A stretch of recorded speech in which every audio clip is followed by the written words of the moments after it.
April's good സ്റ്റോറീസിലേക്ക് ഏവർക്കും സ്വാഗതം. ജോസി വാഗമറ്റം എഴുതിയ നോവൽ ചക്രവാതം, അധ്യായം 11. തോട്ടിറമ്പിൽ നിന്ന് ഈറ്റ വെട്ടിക്കൊണ്ടുവന്ന് കൊടുത്തതും കടയിൽ പോയി സ്കെച്ച് പെന്നും കാർഡ്ബോർഡും വെള്ളക്കടലാസും വാങ്ങിയതും ഡെന്നിച്ചനായിരുന്നു. എന്തിനാണമ്മ ഇതൊക്കെ? ഡെന്നിച്ചൻ്റെ ചോദ്യത്തിന് എമിലി മറുപടി പറഞ്ഞില്ല. എമിലി വളയാത്ത ഈറ്റക്കമ്പുകളിൽ ഒരെണ്ണമെടുത്ത് അതിൻ്റെ മുകളറ്റം അരിവാൾ കൊണ്ട് പിളർന്നു വെച്ചു. അതിനുശേഷം ചുവപ്പും പച്ചയും നീലയും സ്കെച്ചുകൾ കൊണ്ട് തൂവെള്ള ഇരട്ടക്കടലാസിൽ തടിപ്പിച്ച് അക്ഷരങ്ങൾ എഴുതി. ആ കടലാസുകൾ കാർഡ്ബോർഡിൻ്റെ ഇരുവശങ്ങളിലും ചോറിൻ്റെ പശ വെച്ച് ഒട്ടിച്ചു. അതിലെഴുതി വച്ചിരിക്കുന്നത് വായിച്ച് കുഞ്ഞന്നെ അന്തം വിട്ടു. നീ എന്തു ഭാവിച്ച എമിലി? എൻ്റെ മകൻ അർത്തുങ്കൽ പോലീസ് സ്റ്റേഷനിലെ ലോക്കപ്പിൽ കിടക്കുക. ആ ഒരൊറ്റ വിചാരം മാത്രമേ ഉള്ളൂ എൻ്റെ മനസ്സിലിപ്പം. എടി, നീ ഇത് എഴുതി പിടിപ്പിച്ചോണ്ട് എന്നെ കാണിക്കാൻ പോവുമെന്ന് ഞാൻ കാണിച്ചു തരാം. എമിലി, സൈമൺ മുതലാളി ഇതിൻ്റെ പേര് ഭയങ്കര പ്രശ്നമുണ്ടാക്കും. എരുതിയിലിട്ട് എണ്ണ ഒഴിക്കണോ? അയാൾക്കല്ല എരുതി, എനിക്കാ. എൻ്റെ ചങ്കിലെ എരുതിയിലോട്ട് അയാളാ എണ്ണ ഒഴിച്ചത്. ഞാൻ കാട്ടിക്കൊടുക്കാം. എമിലി, നിനക്കിനിയും ഈ കടപ്പുറത്ത് ജീവിക്കേണ്ടതാ. നിൻ്റെ മക്കൾക്കും ജീവിക്കേണ്ടതാ. എൻ്റെ മകൻ അർത്തുങ്ക പോലീസ് സ്റ്റേഷനിലാ, ലോക്കപ്പിൽ. ഒരു കുറ്റവും ചെയ്തിട്ടില്ല അവൻ. പരാതി കൊടുക്കാൻ പോയതാ. സൈമൺ മുതലാളിയുടെ കാശ് മേടിച്ച് പോലീസ് അവനെ ഇടിച്ചുകൊണ്ടിരിക്കുക. എമിലിയുടെ വാക്കുകളിൽ കനലെരിഞ്ഞു. നീ ഇങ്ങനെ ചെയ്താൽ അവന് കിട്ടുന്ന ഇടി കുറയോടി. കൂടത്തല്ലേ ഉള്ളു. അവൻ്റെ ദേഹത്തല്ലേ അയാൾ ഇടിപ്പിക്കുന്നത്. അയാളുടെ കുടുംബത്തിനിട്ടാ ഞാൻ കൊടുക്കാൻ പോണത്. എമിലി രണ്ടും കൽപ്പിച്ചാണെന്ന് കുഞ്ഞന്നയ്ക്ക് ബോധ്യപ്പെട്ടു. ജാനറ്റും ഡെന്നിച്ചനും എമിലിയെ പിന്തിരിപ്പിക്കാൻ ശ്രമിച്ചു. അമ്മ, വേണ്ടമ്മ, ഞങ്ങൾക്കും കൂടെ നാണക്കേടാ. നിങ്ങളൊക്കെ എവിടുന്ന് വന്നടാ? എൻ്റെ ഈ വയറ്റീന്ന്. ഇവിടുന്ന് തന്നെയാ ശൗരിക്കുട്ടിയും വന്നത്.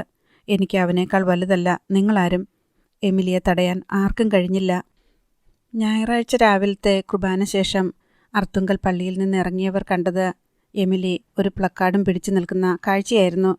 പ്ലക്കാർഡിൽ ഏവർക്കും വായിക്കത്തക്ക വിധം വലിയ അക്ഷരങ്ങളിൽ സ്കെച്ചിൻ്റെ വിവിധ നിറങ്ങൾ ഉപയോഗിച്ച് എമിലി എഴുതി വച്ചിരുന്നു.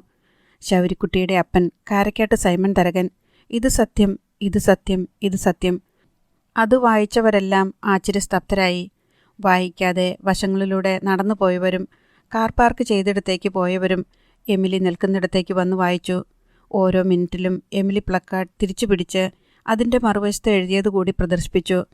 എൻ്റെ മകനെ ലോക്കപ്പിലിട്ട് പോലീസിനെ കൊണ്ട് തല്ലിക്കുന്ന സൈമൺ തരകനോട് ഒരു ചോദ്യം. ശൗരിക്കുട്ടി നിങ്ങളുടെ മകനല്ലെന്ന് തെളിയിക്കാൻ ധൈര്യമുണ്ടോ? കാരക്കാട്ട് സൈമൺ തരകനെ അറിയാത്തവർ ആരും അർത്തുങ്കൽ കടപ്പുറത്തില്ല.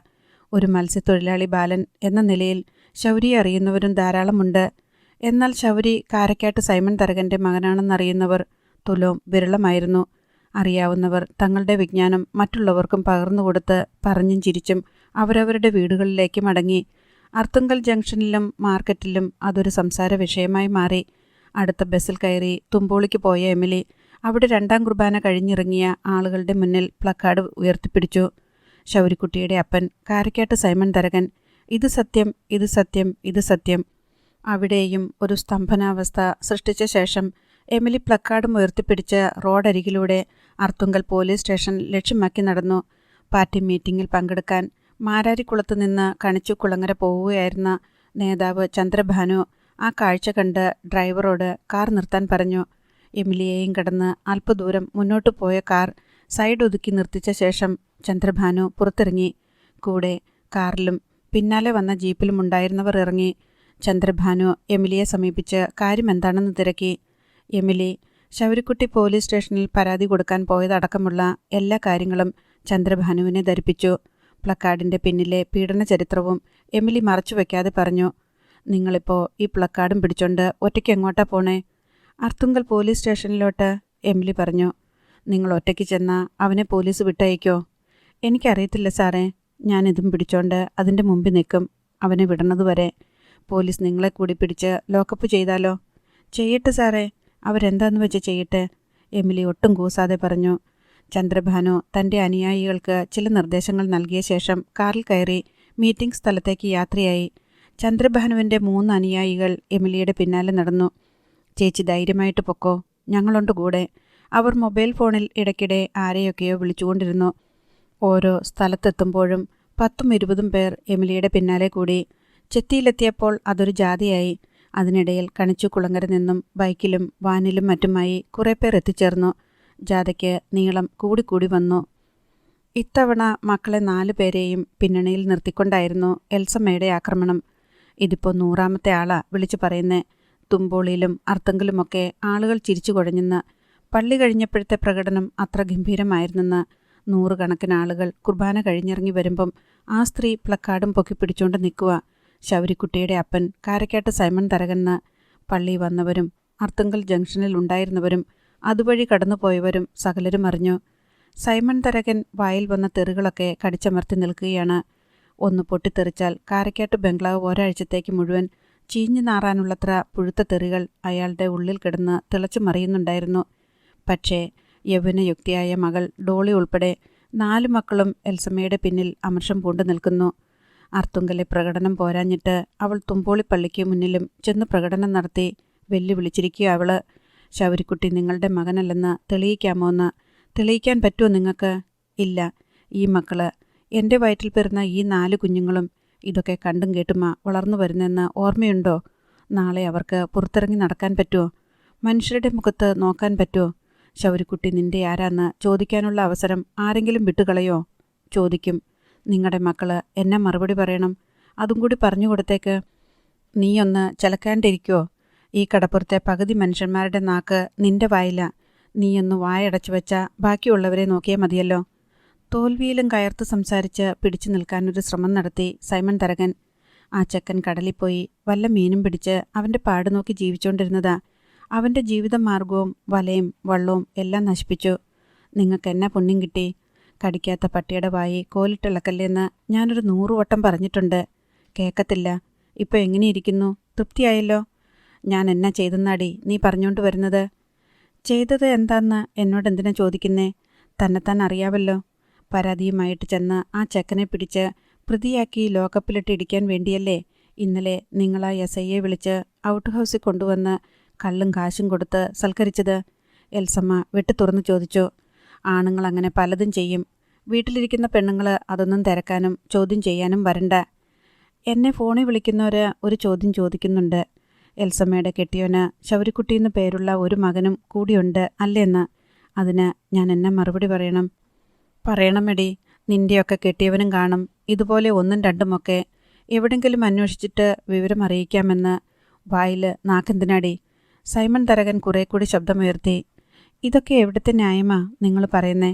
മനുഷ്യർ സത്യം വിളിച്ചു പറയുമ്പം അവരോട് കൊഞ്ഞനും കുത്താൻ ഞാൻ പഠിച്ചിട്ടില്ല. എൻ്റെ മക്കൾക്കും അറിയില്ല. ചെല്ലിക്കടപ്പുറത്തെ ആ പെണ്ണിനെയും അതിൻ്റെ സന്തതിയെയും ചെന്ന് തോണ്ടല്ലേ. ഓരോ തവണ തോണ്ടുമ്പോഴും 7 ദിവസം കുളിച്ചാലും മാറാത്ത പോലെ നാറുന്നത് നമ്മളാണെന്ന് പലവട്ടം നിങ്ങളോട് പറഞ്ഞിട്ടുള്ളതല്ലേ. പിന്നെയും എന്തിനു പോയി? നിൻ്റെ അപ്പൻ്റെ അടിയന്തരത്തിന് പോയതാ.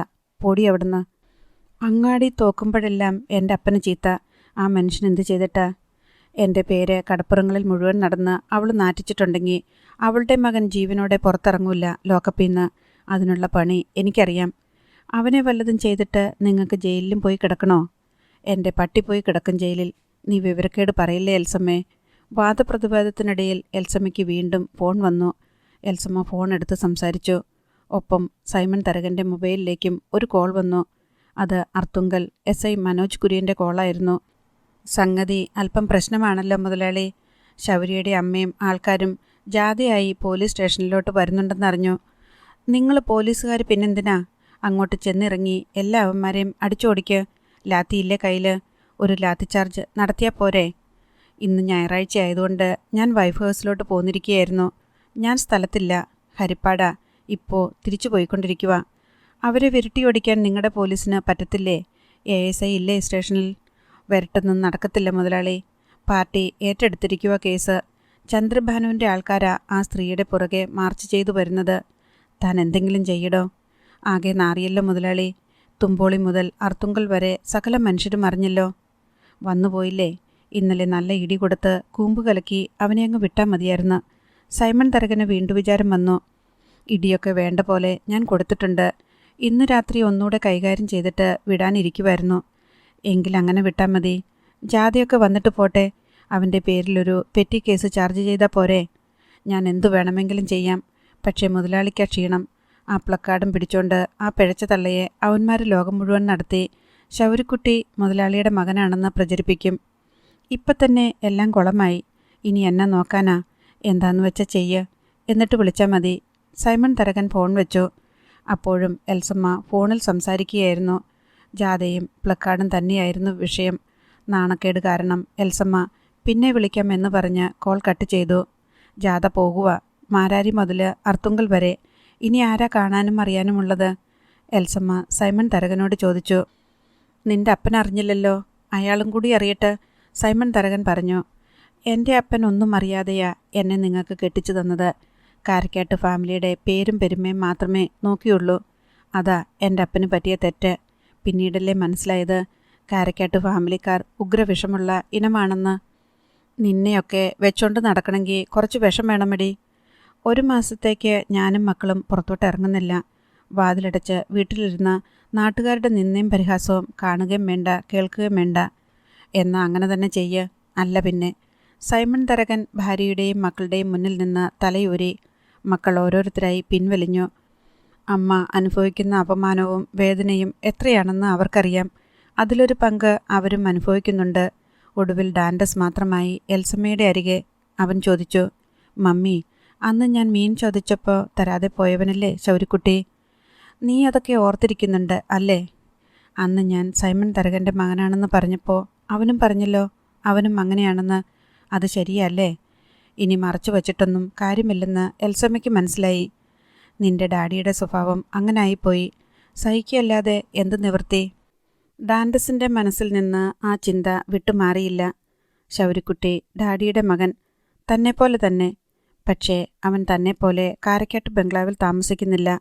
വിലപിടിച്ചതും രുചികരവുമായ ആഹാരം കാരക്കാട്ടെ ഊണുമേശയിൽ നിന്ന് അവന് കിട്ടുന്നില്ല. അവൻ ഡാഡിയുടെ മകനെന്ന പരിഗണനയോ സ്നേഹമോ അംഗീകാരമോ ഡാഡി കൊടുക്കുന്നില്ല. പകരം അവനെ ഉപദ്രവിച്ചുകൊണ്ടിരിക്കുന്നു. അവൻ്റെ വസ്തുവകകൾ നശിപ്പിക്കുന്നു. അവനെ വേട്ടയാടുന്നു. അത് എന്തിനെന്ന് ഡാൻഡസിന് മനസ്സിലായി വരുന്നതേയുള്ളൂ. ജാഥ മുദ്രാവാക്യങ്ങളൊന്നുമില്ലാതെ പ്രതിഷേധത്തിൻ്റെയും പ്രഖ്യാപനത്തിൻ്റെയും പ്ലക്കാർഡ് പിടിച്ച ഒരു സ്ത്രീക്ക് പിന്നിലായി നടന്ന് അർത്തുങ്കൽ പോലീസ് സ്റ്റേഷനിൽ മുന്നിലെത്തി. സ്റ്റേഷനിൽ അഡീഷണൽ SIയും പോലീസുകാരുമാണുള്ളത്. 20 മിനിറ്റിനുള്ളിൽ ചന്ദ്രഭാനു എത്തിച്ചേർന്നു. അഡീഷണൽ SI സദാശിവനോട് ചന്ദ്രഭാനു സംസാരിച്ചു. ശൗരിക്കുട്ടിയുടെ പേരിൽ എന്ത് കേസാണ് നിലവിലുള്ളത്? അത് SI വന്നാലേ അറിയൂ, സദാശിവൻ പറഞ്ഞു. ആരെങ്കിലും അവനെതിരെ പരാതി തന്നിട്ടുണ്ടെങ്കിൽ സ്റ്റേഷനിലെ റെക്കോർഡ്സിൽ കാണുമല്ലോ. അതേപ്പറ്റി അറിയില്ല. അറിയില്ലെന്ന് പറയാനാണെങ്കിൽ താൻ ഈ കസേരയിൽ ഇരിക്കേണ്ട കാര്യമില്ലല്ലോ. തനിക്കുള്ള കസേര ഞാൻ വേറെ ശരിയാക്കി തരാം, ചന്ദ്രഭാനു ഒട്ടും കൂസാതെ പറഞ്ഞു. അവിടെ നിന്നുകൊണ്ട് തന്നെ ചന്ദ്രഭാനു ആലപ്പുഴ SPയെ വിളിച്ച് സംസാരിച്ച് വിവരങ്ങൾ ധരിപ്പിച്ചു. അപ്പോൾ തന്നെ സ്റ്റേഷനിലേക്ക് കോൾ വന്നു. സദാശിവനുള്ള കോളായിരുന്നു അത്. അയാൾക്ക് മതിയാവോളം ശകാരം കിട്ടിക്കഴിഞ്ഞപ്പോൾ റൈറ്റർ അയ്യപ്പന് അയാൾ ഫോൺ കൈമാറി. SP ഓഫീസിൽ നിന്നുള്ള ചോദ്യങ്ങൾക്ക് റൈറ്റർ അയ്യപ്പൻ കൃത്യമായ മറുപടി നൽകി. ശൗരിക്കുട്ടി എന്നു പേരുള്ള ബാലൻ അവൻ്റെ മത്സ്യബന്ധന ഉപകരണങ്ങൾ ആരോ നശിപ്പിച്ചു എന്ന പരാതി നൽകാൻ വന്നതാണെന്നും പരാതി സ്വീകരിച്ചുവെന്നും ശൗരിക്കുട്ടിയെ കസ്റ്റഡിയിൽ വെച്ചത് എന്തിനാണെന്ന് അറിയില്ലെന്നും SIയുടെ നിർദ്ദേശപ്രകാരമാണ് ലോക്കപ്പിൽ അടച്ചിരിക്കുന്നതെന്നും റൈറ്റർ അയ്യപ്പൻ ബോധിപ്പിച്ചു. ശൗരിക്കുട്ടിയെ വിട്ടയക്കാൻ SP ഓഫീസിൽ നിന്ന് നിർദ്ദേശം വന്നു. അഡീഷണൽ SI സദാശിവൻ ലോക്കപ്പിൽ നിന്ന് ശൗരിക്കുട്ടിയെ പുറത്തിറക്കി. പോകാൻ നേരം ശൗരിക്കുട്ടി റൈറ്റർ അയ്യപ്പനെ കണ്ട് നന്ദി പറഞ്ഞു. അതിന് കാരണമുണ്ടായിരുന്നു. ഇന്നലെ രാത്രിയും ഇന്നുച്ചയ്ക്കും ശൗരിക്കുട്ടിക്ക് ഭക്ഷണം വാങ്ങിക്കൊടുത്തത് റൈറ്റർ അയ്യപ്പനായിരുന്നു. അങ്ങനെ കൊടുക്കുമ്പോൾ റൈറ്റർ അയ്യപ്പൻ ഒരു വാചകം പറയുകയും ചെയ്തിരുന്നു. എൻ്റെ പോക്കറ്റിലെ കാശുകൊണ്ടാ നിനക്കിത് വാങ്ങിത്തരുന്നേ. എനിക്കിതിൻ്റെ ഒരു കാര്യവുമില്ല. എൻ്റെ മോൻ്റെ പ്രായമല്ലേ ഉള്ളൂന്ന് വിചാരിച്ചിട്ടാ. സ്റ്റേഷനിൽ നിന്ന് ഇറങ്ങാൻ നേരം റൈറ്റർ അയ്യപ്പനോട് ശൗരിക്കുട്ടി ഒരു സംഗതി ചോദിച്ച് മനസ്സിലാക്കുകയും ചെയ്തു.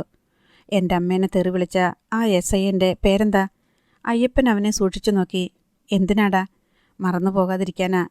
അയ്യപ്പൻ്റെ നോട്ടം അവൻ്റെ കണ്ണിൽ നിമിഷങ്ങളോളം തറഞ്ഞു നിന്നു. മനോജ് കുര്യൻ, റൈറ്റർ അയ്യപ്പൻ പറഞ്ഞു. ശൗരിക്കുട്ടി അത് തനിയെ ഉച്ചരിച്ചു. എന്നിട്ട് മനസ്സിലത് കുറിച്ചിട്ടു. മനോജ് കുര്യൻ. അഡീഷണൽ SIയുടെ അടുത്തേക്ക് ചെന്നപ്പോൾ അവിടെ ചന്ദ്രഭാനു കസേരയിട്ട് ഇരിപ്പുണ്ടായിരുന്നു.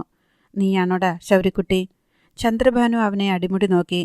ശൗരിക്കുട്ടി വിനയാന്വിതനായി മന്ദഹസിച്ചു. SP ആഫീസിൽ വിളിച്ചു പറഞ്ഞിട്ടാ നിന്നെ ഇറക്കിക്കൊണ്ടു പോകുന്നത്. നിന്റെ അമ്മ നിൽപ്പുണ്ട് വെളിയിൽ, ഒരു പ്ലക്കാർഡും പിടിച്ച്. ഒറ്റയാൾ പട്ടാളം. ചെല്ല്. സാറേ പോട്ടെ. സദാശിവനോട് ശൗരിക്കുട്ടി അനുവാദം ചോദിച്ചു. പോടാ പോ, സമയം കളയാതെ. ശൗരി പുറത്തേക്കിറങ്ങി. അവിടെ എമിലി പ്ലക്കാർഡും പിടിച്ച് കാത്തു നിൽക്കുന്നത് അവൻ കണ്ടു. അമ്മയുടെ പുറകിൽ കുറേയധികം ആളുകളും.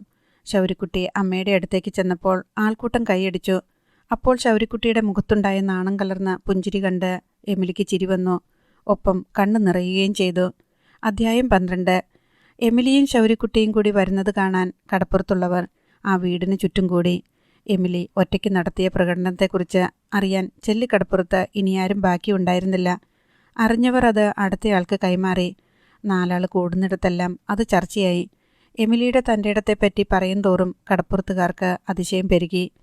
ആ ശൗരിക്കുട്ടീൻ്റെ അമ്മയുണ്ടല്ലോ എമിലി, അതിനെ സമ്മതിക്കണട്ടാ. എന്ന ധൈര്യം. ശൗരിക്കുട്ടിയുടെ അപ്പൻ കാരക്കാട്ട് സൈമൻ മുതലാളിയാണെന്ന് ബോർഡ് എഴുതി പൊക്കിപ്പിടിച്ചോണ്ട് അർത്തുങ്കപ്പള്ളിയുടെ മുമ്പിലും തുമ്പോളി പള്ളിയുടെ മുമ്പിലും ചെന്നിരിക്കണ. എന്നിട്ട് തുമ്പോളി മുതൽ അർത്തുങ്ക വരെ റോഡേ കൂടി ആ ബോർഡും പിടിച്ച് ഒറ്റയ്ക്ക് പ്രകടനം. പോരെ, അതിനെ അറിയാത്തവരാരാ ഉള്ളത്? സൈമൺ മുതലാളിക്ക് ഇനി ബംഗ്ലാവിന് വെളിയിലേക്ക് ഇറങ്ങണ്ടല്ലോ, നാണം കെട്ടിട്ട്. അയാൾക്കെവിടാ നാണക്കേട്?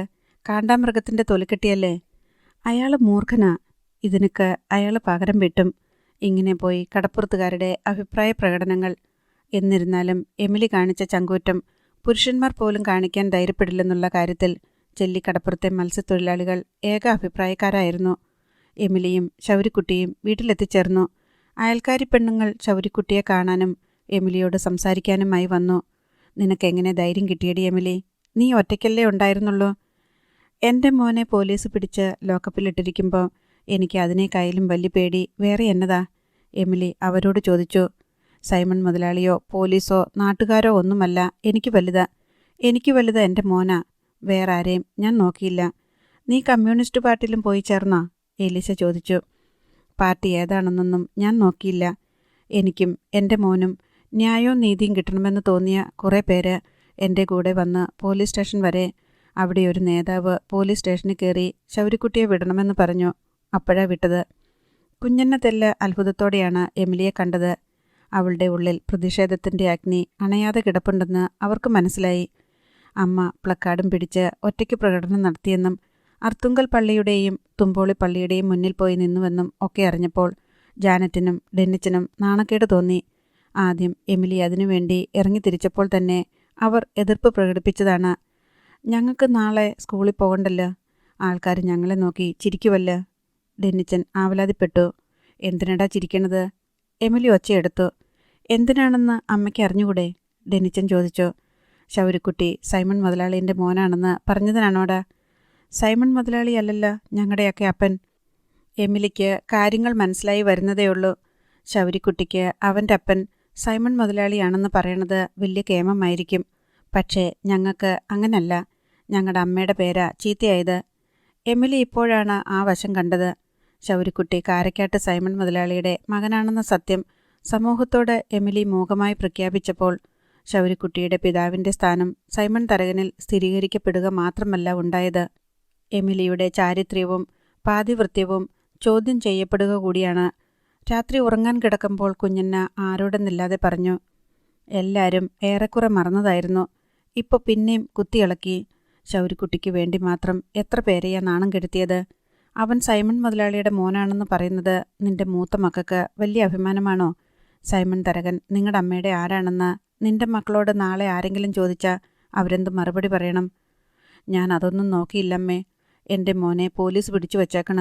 നിന്റെ തന്ത ആരടാന്ന് പോലീസ് കുത്തി ചോദിച്ചപ്പോൾ കടപ്പുറംകാര് സൈമൺ മുതലാളിൻ്റെ പേര് പറയണത് കേട്ടിട്ടുണ്ടെന്ന് അവൻ പറഞ്ഞു പോയി. അതാണോ വലിയ തെറ്റ്? അതിനാണോ അവനെ ലോക്കപ്പിലിട്ട് ഇടിച്ചത്? ആ സത്യം ഒളിപ്പിച്ചു വച്ചിരിക്കണ കൊണ്ടാണല്ലോ അത് കേൾക്കുമ്പോൾ സൈമൺ മുതലാളിക്ക് കലി ഇളകണത്. ഇനി ആ പേരും പറഞ്ഞ് എൻ്റെ മോനെ അയാൾ തല്ലാനും കൊല്ലാനും വരണ്ട. തുമ്പോളി മുതൽ അർത്തുങ്ക വരെയുള്ള മനുഷ്യരെ അറിഞ്ഞിരിക്കട്ടെ ശൗരിക്കുട്ടി ആരാണെന്നും സൈമൺ മുതലാളി ആരാണെന്നും. ഇനി അയാൾ വെറുതെ ഇരിക്കുമെന്ന് നീ കരുതുന്നുണ്ടോ എമിലി? പകയുള്ള സർപ്പമ്മ അവൻ. അയാൾ എന്താന്ന് വെച്ചാൽ ചെയ്യട്ടെ. അയാളുടെ വീട്ടിലും ശൗര്യയുടെ അതേ പ്രായത്തിലൊരുത്തൻ വളർന്നു വരുന്നുണ്ട്. ശൗര്യയോട് ചെയ്യുന്നതിൻ്റെയൊക്കെ അവിടെ കിട്ടിക്കൊള്ളും. ഞാൻ ചോദിക്കുന്നത് ഇങ്ങനെ നാണം കെടാൻ ജാനത്തിനും ഡെന്നിച്ചനും എന്തു തെറ്റ് ചെയ്തെന്നാ? കുഞ്ഞന്നെ ചോദിച്ചു. ശൗരിക്കുട്ടി കൊണ്ടു കൊടുത്തത് വാരി തിന്നിട്ടാ അവർ വിശപ്പിടക്കിയതെങ്കിൽ ഈ നാണക്കേട് താങ്ങാൻ അവർ കടപ്പെട്ടവരാ. അവൻ വാങ്ങിച്ചു കൊടുത്ത കുപ്പായമ്മ അവർ സ്കൂളിലും വീട്ടിലും ഇട്ടുകൊണ്ട് നടക്കണതെങ്കിൽ അവരിത് സന്തോഷത്തോടെ സ്വീകരിക്കണം. അവൻ്റെ പണിക്കാശിൻ്റെ ചെലവില അവർ പഠിക്കണതെങ്കിൽ അവൻ്റെ കൂടെ തന്നെ നിൽക്കണം അവർ, അത്രയുള്ളൂ. എമിലിയുടെ വാക്ക് ഇരുമ്പ് പണിക്കാരൻ്റെ ഉലയിൽ ചുട്ടുപഴുത്ത ഇരുമ്പ് പോലെ ആയിരുന്നതിനാൽ കുഞ്ഞന്നയ്ക്ക് മറുപടി ഉണ്ടായില്ല. എന്തെങ്കിലും പറഞ്ഞാൽ ആ വാക്കുകൾ അതിൽ വീണ് കരിഞ്ഞു പോകുമായിരുന്നു. അമ്മയ്ക്ക് എന്തെങ്കിലും നാണക്കേട് തോന്നിയിട്ടുണ്ടെങ്കിൽ അമ്മയോടും കൂടിയാ പറയണത്. എമിലി അതും കൂട്ടിച്ചേർത്തു. കുഞ്ഞന്ന പിന്നെ ഒരക്ഷരം മിണ്ടിയില്ല. ശൗരിക്കുട്ടിയുടെ പൊന്തും വലയും അജ്ഞാതർ നശിപ്പിച്ച സംഭവത്തിൽ പോലീസിൻ്റെ ഭാഗത്തുനിന്ന് തുടർ നടപടികളൊന്നും ഉണ്ടായില്ല. ശൗരി കൊടുത്ത പരാതി പോലീസ് സ്റ്റേഷനിൽ കുറേ നാൾ കിടന്നു. പിന്നെ അത് അപ്രത്യക്ഷമായി. ശൗരിക്കുട്ടി ജോലി അന്വേഷിച്ച് പല ദിക്കിലും പോയി. അറിയാവുന്ന ജോലി മീൻപിടുത്തമായതിനാൽ അവൻ കടലിലെ പണിക്ക് വേണ്ടിയാണ് ശ്രമിച്ചുകൊണ്ടിരുന്നത്. ചെറിയഴീക്കൽ പോയി വന്ന ദിവസമാണ് എമിലി ശൗരിയോട് ഒരു ആവലാതി പറഞ്ഞത്. പറയണ്ടെന്ന് പലതവണ വിചാരിച്ചതാണ്. സൈമൺ തരകൻ്റെ മകൻ ജാനറ്റിനെ നിരന്തരം ശല്യപ്പെടുത്തുന്നു. സ്കൂളിൽ പോകുമ്പോഴും തിരിച്ചു വരുമ്പോഴും പലയിടത്തും തടഞ്ഞു നിർത്തി സംസാരിക്കാൻ ശ്രമിക്കുന്നു. ജംഗ്ഷനിൽ നിന്ന് ചെല്ലിക്കടപ്പുറത്തേക്ക് തിരിയുന്ന റോഡിൽ വെച്ച് അവൻ അവളുടെ തോളത്ത് കൈയിടാൻ ശ്രമിച്ചു. എമിലി അയൽക്കാരോട് പറഞ്ഞപ്പോൾ പോലീസ് സ്റ്റേഷനിൽ പരാതി കൊടുക്കാനായിരുന്നു ഉപദേശം. എല്ലാവരും കൂടി സംഘടിച്ച് സൈമൺ തരകൻ്റെ മകനെ ചെറുത്താൽ ഈ തെമ്മാടിത്തരത്തിന് ഒരറുതി ഉണ്ടാകുമെന്ന് എമിലി അയൽക്കാരോട് പറഞ്ഞു നോക്കി. പക്ഷേ സൈമൺ തരകനെതിരെ ചെറുവിരലുയർത്താൻ പോലും ആർക്കും ധൈര്യമില്ല. അയാൾക്കെതിരെ പറയുന്നവനെയും ചെയ്യുന്നവനെയും അയാൾ നോട്ടമിട്ട് വയ്ക്കുമെന്നും പറ്റിയ അവസരം വരുമ്പോൾ നേരിട്ടോ ഇരുട്ടടി കൊണ്ടോ ദ്രോഹിക്കുമെന്നും കടപ്പുറത്തുള്ളവർക്കറിയാം. പോലീസ് സ്റ്റേഷനിൽ പരാതി കൊടുത്താൽ എന്തായിരിക്കും അനുഭവമെന്ന് എമിലിക്ക് നല്ല നിശ്ചയമുണ്ട്. വാദിയെ പ്രതിയാക്കിക്കൊണ്ട് പോലീസ് ഒരു കേസ് കെട്ടിച്ചമയ്ക്കും. ചിലപ്പോൾ ജാനറ്റും പോലീസ് സ്റ്റേഷനിൽ കയറി ഇറങ്ങേണ്ടി വരും. നീതി കിട്ടാത്തിടത്തേക്ക് പോകുന്നില്ലെന്ന് തന്നെ എമിലി ഉറപ്പിച്ചു. അയൽക്കാരുടെ സഹകരണം പ്രതീക്ഷിച്ചത് വൃഥാവിലായി. അല്ലെങ്കിലും അയൽക്കാർക്ക് തൻ്റെ മക്കളെക്കുറിച്ച് അസൂയ ഉണ്ടെന്ന് എമിലിക്കറിയാം. ജാനറ്റിൻ്റെ അത്ര ഭംഗിയുള്ള പെൺകുട്ടികൾ ചെല്ലിക്കടപ്പുറത്ത് വേറെയില്ല. അതിനാൽ തന്നെ അവൾക്ക് എന്തെങ്കിലും സ്വഭാവദോഷമോ പേരുദോഷമോ ഉണ്ടെങ്കിൽ അത് പ്രചരിപ്പിച്ച് സംതൃപ്തി അടയാൻ എല്ലാവരും മനസ്സാ തയ്യാറാണ്. സ്കൂളിൽ പോകുന്ന മറ്റു പെൺകുട്ടികളോടൊപ്പം ജാനറ്റ് നടന്നു നോക്കി. പക്ഷേ റോയ് സൈമൺ ബുള്ളറ്റുമായി ഇടിനാദമുയർത്തി വരുമ്പോൾ മറ്റു പെൺകുട്ടികൾ ഓടിപ്പോകും. ഇല്ലെങ്കിൽ അവൻ വിരട്ടി ഓടിക്കും. ജാനറ്റ് ഓടി രക്ഷപ്പെടാൻ ശ്രമിച്ചാൽ ബൈക്ക് കൊണ്ടുവന്ന് വിലങ്ങും. എനിക്ക് റിപ്ലൈ കിട്ടണം, പോസിറ്റീവ് റിപ്ലൈ. അതുവരെ ഞാൻ നിന്നെ ശല്യപ്പെടുത്തിക്കൊണ്ടിരിക്കും. റോയ് സൈമൺ കാണുമ്പോഴെല്ലാം അവളെ നിർബന്ധിക്കും. എമിലി ഡെന്നിച്ചനെ ജാനറ്റിൻ്റെ കൂടെ അയച്ചതുകൊണ്ട് ഗുണമൊന്നും ഉണ്ടായില്ല. റോയ് സൈമൻ്റെ ബുള്ളറ്റ് വരുന്ന ഒച്ച കേൾക്കുമ്പോൾ തന്നെ ഡെന്നിച്ചൻ്റെ മുട്ടിടിക്കും. റോയ് സൈമൺ കടുപ്പിച്ചൊന്ന് നോക്കിയാൽ ഓടടാ എന്ന് പറഞ്ഞാൽ പിന്നെ ഡെന്നിച്ചൻ ജാനറ്റിനൊപ്പം നിൽക്കാൻ ധൈര്യപ്പെടില്ല. ഗത്യന്തരമില്ലാതെയാണ് ശൗരിയോട് എമിലി ആവലാതി ബോധിപ്പിച്ചത്. നീ അവനോട് വഴക്കിനൊന്നും പോകണ്ട ശൗരിക്കുട്ടി, അവളുടെ കൂടെ നിന്നാൽ മതി. അവൻ ശല്യത്തിന് വരുമ്പോൾ പറ ഉപദ്രവിക്കരുതെന്ന്. ശൗരി ആദ്യ ദിവസം ജാനറ്റിൻ്റെ ഒപ്പം നടന്ന് സ്കൂൾ വരെ കൊണ്ടുവിട്ടു. വൈകുന്നേരം സ്കൂൾ വിട്ടപ്പോൾ ജാനറ്റിനെ കൂട്ടിക്കൊണ്ടുവരാൻ അവൻ ജംഗ്ഷനിൽ കാത്തുനിന്നു. ആദ്യ ദിവസം പ്രകോപനമൊന്നും ഉണ്ടായില്ല. രണ്ടാമത്തെ ദിവസം സ്കൂളിൽ നിന്ന് മടങ്ങുമ്പോൾ ജാനറ്റ് ദൂരെ നിന്ന് ബൈക്കിൻ്റെ ശബ്ദം കേട്ടു. അവൻ വരുന്നുണ്ട്. അവൾ ശൗരിക്കുട്ടിയോട് പതിയെ പറഞ്ഞു. റോയ് സൈമൻ്റെ ബൈക്ക് അവർക്കെതിരെ വരുന്നുണ്ടായിരുന്നു. ആ മുന്നിലിരിക്കുന്നവനാ പുറകിൽ അവൻ്റെ കൂട്ടുകാരൻ. ജാനറ്റ് റോയ് സൈമണെ കാട്ടിക്കൊടുത്തു. റോയ് സൈമൺ അവരുടെ മുൻപിൽ കൊണ്ടുചെന്ന് ബൈക്ക് നിർത്തി. ശൗരിയെയും ജാനറ്റിനെയും മാറി മാറി നോക്കി. എന്താടി, ബോഡി ഗാർഡ്സ് മാറിയോ? ഈ നെത്തോലിയെ കൂടെ കൊണ്ടു നടന്ന ഞാൻ പേടിക്കുമെന്ന് നീ കരുതിയോ? ജാനറ്റ് മിണ്ടാതെ തല കുനിച്ചു നിന്നതേയുള്ളൂ. നീയാണ് ശൗരി അല്ലേടാ? റോയ് സൈമൺ ശൗരിയുടെ നേർക്ക് ചീറി. ശൗരി ജാനറ്റിൻ്റെ കൈക്ക് പിടിച്ചുകൊണ്ട് പറഞ്ഞു, നടക്ക്. ബൈക്കിനടുത്ത് നിന്ന് അവളെ വലിച്ചു മാറ്റി ശൗരി ഒഴിഞ്ഞു നടന്നു. അല്പം കഴിഞ്ഞപ്പോൾ ബുള്ളറ്റ് ബൈക്ക് പുറകെ വരുന്നത് കണ്ടു. ശൗരി ജാനറ്റിനെ റോഡിൻ്റെ മാർജിനിൽ കൂടി നടത്തി. പുറകിൽ നിന്നു വന്ന ബൈക്ക് ശൗരിക്കുട്ടിയുടെ അടുത്തെത്തിയപ്പോൾ റോയ് സൈമൺ കാല് നീട്ടി ശൗരിയുടെ തുടയിൽ ഒരു ചവിട്ട് കൊടുത്തിട്ട് കടന്നുപോയി. ശൗരിക്കുട്ടി അതൊന്നും ഗവനിച്ചില്ല. ചെല്ലിക്കടപ്പുറത്തേക്ക് തിരിയുന്ന ജംഗ്ഷനിലെത്തിയപ്പോൾ അവിടെ ബുള്ളറ്റിൽ റോയ് സൈമൺ കാത്തു നിൽക്കുന്നത് കണ്ടു. ശൗരി ജാനറ്റിന് മറയായി കൊണ്ട് കടപ്പുറം റോഡിലൂടെ നടന്നുപോയി. റോയ് സൈമൺ അവരുടെ പിന്നാലെ വന്നു. ഇപ്പോൾ റോയ് സൈമണ് പകരം അവൻ്റെ കൂട്ടുകാരനാണ് ബൈക്ക് ഓടിക്കുന്നത്. ശൗരിയും ജാനറ്റും നടക്കുന്നതിനൊപ്പം അവൻ ബൈക്ക് ഓടിച്ചുകൊണ്ടുവന്നു. പുറകിലിരുന്ന് റോയ് സൈമൺ ശൗരിയെ ചീത്ത വിളിക്കുകയും തലയ്ക്ക് കൊട്ടുകയും കവിളത്ത് കുത്തുകയും ചെയ്തു. നീ എത്ര ദിവസം അവളുടെ കാവൽക്കാരനായിട്ട് നടക്കുമെടാ? അവളെ തൊട്ടാ നീ എന്നെ എന്തു ചെയ്യുമെടാ പന്നി?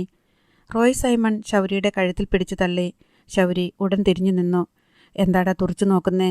എന്നെ തൊട്ടാലുണ്ടല്ലോ, നിന്റെ ശവം ഞാൻ തോട്ടിലെ ചെളിയിൽ ചവിട്ടിത്താഴ്ത്തും. ജാനറ്റിന് അതെല്ലാം കേട്ടിട്ട് ഭയമായി. വീട് കാണാവുന്നിടം വരെ റോഡ് നീളെ ശൗരിക്കുട്ടി റോയ് സൈമൻ്റെ തോണ്ടലും കുത്തും തേപ്പും ചവിട്ടുമെല്ലാം ഏറ്റുകൊണ്ട് നടന്നു. മുറ്റത്ത് കയറിയപ്പോൾ അവൻ ജാനറ്റിനോട് പറഞ്ഞു, അമ്മയോട് ഒന്നും പറയണ്ട, അമ്മ പേടിക്കും. ജാനറ്റ് തലയാട്ടി. റോയ് സൈമൻ്റെ ഉപദ്രവം ഉണ്ടായോ എന്ന് എമിലി ചോദിച്ചപ്പോൾ ഇല്ല എന്ന് ശൗരി പറഞ്ഞു. അവൻ മോട്ടോർ സൈക്കിളിൽ വന്നായിരുന്നു. എന്നെ കണ്ടപ്പോൾ തിരിച്ചുപോയി. എമിലിക്ക് സമാധാനമായി. അവൾ ജാനറ്റിനോട് പറഞ്ഞു, ഇതാണ് പറയുന്നത്, ചുണയുള്ള ആങ്ങളമാർ വേണമെന്ന്. വൈകുന്നേരം ശൗരി വെട്ടരിവാളുമായി തോട്ടുപക്കത്ത് പോയി നല്ല മരക്കൊമ്പ് മുറിച്ച് ചെത്തിമിനുക്കി കുറുവടിയാക്കി. അത് ജാനറ്റിന് സ്കൂളിൽ പോകേണ്ട വഴിയുടെ ഒരരികിൽ ഒളിപ്പിച്ചിട്ടു. അടുത്ത ദിവസവും ശൗരി ജാനറ്റിനെ സ്കൂളിൽ കൊണ്ടുവിട്ടു. വൈകുന്നേരം തിരിച്ചു കൊണ്ടുവരാൻ ശൗരി തന്നെ പോയി. പോകുന്ന പോക്കിൽ കുറുവടിയെടുത്ത് ഷർട്ടിനുള്ളിൽ മുതുകുഭാഗത്ത് നാട്ടി ഫിറ്റ് ചെയ്തു വെച്ചു. ജാനറ്റിനെയും കൂട്ടി തിരികെ വന്നപ്പോൾ ചെല്ലിക്കവലയിൽ ഇന്നലത്തെ പോലെ ബുള്ളറ്റിൽ റോയ് സൈമണും കൂട്ടുകാരനും കാത്തുനിൽപ്പുണ്ടായിരുന്നു. ശൗരി ജാഗരൂകനായി നടന്നു. അധ്യായം 13. കവലയിൽ നിന്ന് ശൗരിയും ജാനറ്റും കടപ്പുറത്തേക്കുള്ള മൺ റോഡിലേക്ക് തിരിയുമ്പോൾ റോയ് സൈമൺ രണ്ടുപേരെയും മാറി മാറി നോക്കി ചുണ്ടുകൊട്ടി പരിഹാസപുഞ്ചിരിയിട്ടു.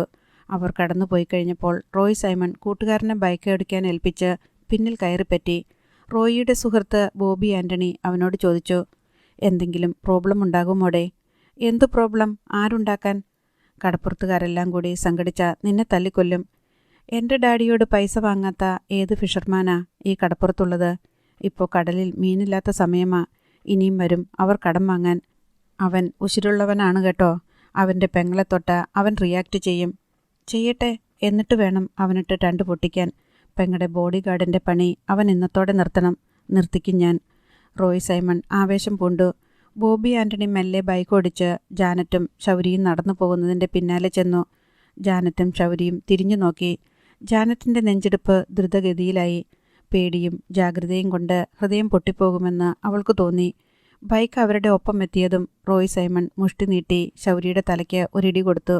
ശൗരി ജാനറ്റിനെ റോഡിൻ്റെ അരികിലൂടെ നടത്തിയിട്ട് ഒരു കവചം പോലെ അവളെ മറിഞ്ഞു നടക്കുകയായിരുന്നു. ബൈക്ക് ഏതാനും വര മുന്നോട്ട് പോയിട്ട് നിന്നു. അവിടെ ഒരു വളവും കലുങ്കുമുണ്ട്. റോഡിൻ്റെ ഇരുവശത്തും ചതുപ്പും പൊന്തക്കാടുമാണ്. ആ ഭാഗത്തൊന്നും ഒരൊറ്റ വീട് പോലുമില്ല. ജാനറ്റ് ഭീതിയോടെ ശൗരിയെ നോക്കി. ചേച്ചി ഒന്നും നോക്കണ്ട, ചുമ്മാ നടന്നാൽ മതി. ശൗരി പിറുപിറുത്തു. കലുങ്കിനരികെ ചെന്നപ്പോൾ റോഡിൽ വഴിയടച്ചതുപോലെ വിലങ്ങി നിർത്തിയിരിക്കുകയാണ് ബൈക്ക്. റോയ് സൈമൺ താഴെ ഇറങ്ങി. ജാനറ്റും ശൗരിയും നടന്നു വരുന്ന റോഡ് മാർജിനിലേക്ക് നീങ്ങി നിന്നു. ജാനറ്റും ശൗരിയും നിന്നു.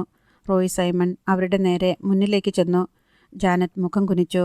റോയ് സൈമൺ അവളുടെ താടി പിടിച്ചുയർത്തി. നിനക്കെന്താടി എൻ്റെ മുഖത്തോട്ട് നോക്കാൻ പോലും ഇത്ര മടി? നിന്നെ ഞാനെന്ത് ചെയ്തിട്ടാടി? ജാനറ്റിൻ്റെ ഉടൽ പൂക്കുല പോലെ വിറയ്ക്കാൻ തുടങ്ങി. അവൾ തല കുടഞ്ഞ് അവൻ്റെ പിടിവിടുവിക്കാൻ ശ്രമിച്ചു. അവളെ വിട്, ശൗരി ശാന്തസ്വരത്തിൽ പറഞ്ഞു. ഇല്ലെങ്കിൽ നീ എന്തു ചെയ്യുമെടാ? റോയ് സൈമൺ അവൻ്റെ നേർക്ക് ചീറി. റോയ് സൈമൺ മുഷ്ടി വീശി ശൗരിക്കുട്ടിയുടെ മുഖത്ത് തന്നെ ഒറ്റ ഇടി കൊടുത്തു. അപ്രതീക്ഷിതമായിരുന്നു ആക്രമണം. ശൗരി 2-3 ചുവട് പാദങ്ങളിടറി വേച്ചു വീഴാൻ പോയ ശേഷമാണ് ബാലൻസ് പിടിച്ചു നിന്നത്. ഇടി കനത്തതായിരുന്നു. അവൻ്റെ മൂക്കിൽ നിന്ന് ചുണ്ടുകളിലേക്ക് ചോരയൊലിച്ചു വീണു. റോയ് സൈമൺ ജാനറ്റിൻ്റെ ചെവിയും മുടിയും പിൻകഴുത്തും കൂട്ടിപ്പിടിച്ച് അവളെ ചുംബിക്കാൻ മുഖം അടുപ്പിച്ചുകൊണ്ട് ചോദിച്ചു, നീ എന്തിനാ എന്നെ പേടിക്കുന്നേ? നിന്നെ ഞാൻ നുള്ളി നോവിക്കില്ല. അത്രയ്ക്ക് ക്രൂരനല്ല ഞാൻ. ശൗരിക്കുട്ടി വേഗം അവർക്കിടയിൽ കുതിച്ചെത്തി. അവളെ വിട്. അവൻ ക്രോധത്തോടെ അമറി. അവൻ സർപ്പത്തെപ്പോലെ നാവ് നീട്ടി ചുണ്ടിലെ ചോര നക്കി. പന്ന മോനെ, വിട്ടില്ലെങ്കിൽ നീ എന്നെ വിഴുങ്ങോടാ. അപ്പോഴേക്കും ശൗരി പുറകോട്ട് കൈയിട്ട് കുറുവടി പുറത്തെടുത്തു. വിടടാ. ശൗരി ഒരിക്കൽ കൂടി അമറി. ഇറങ്ങി വാടാ ബോബി, റോയ് സൈമൺ ആക്രോശിച്ചു. ബോബി ബൈക്കിൽ നിന്ന് ഇറങ്ങി. മുതിർന്ന 2 പുരുഷന്മാരെ നേരിടാനുള്ള ശക്തി ശൗരിക്കില്ലെന്ന് റോയ് സൈമൺ അറിയാം. അവരെക്കാൾ നന്നായി അത് ശൗരിക്കും അറിയാമായിരുന്നു. ഒട്ടും അമാന്തിച്ചില്ല. അവൻ കുറുവടി മിന്നൽ വേഗത്തിൽ പ്രയോഗിച്ചു.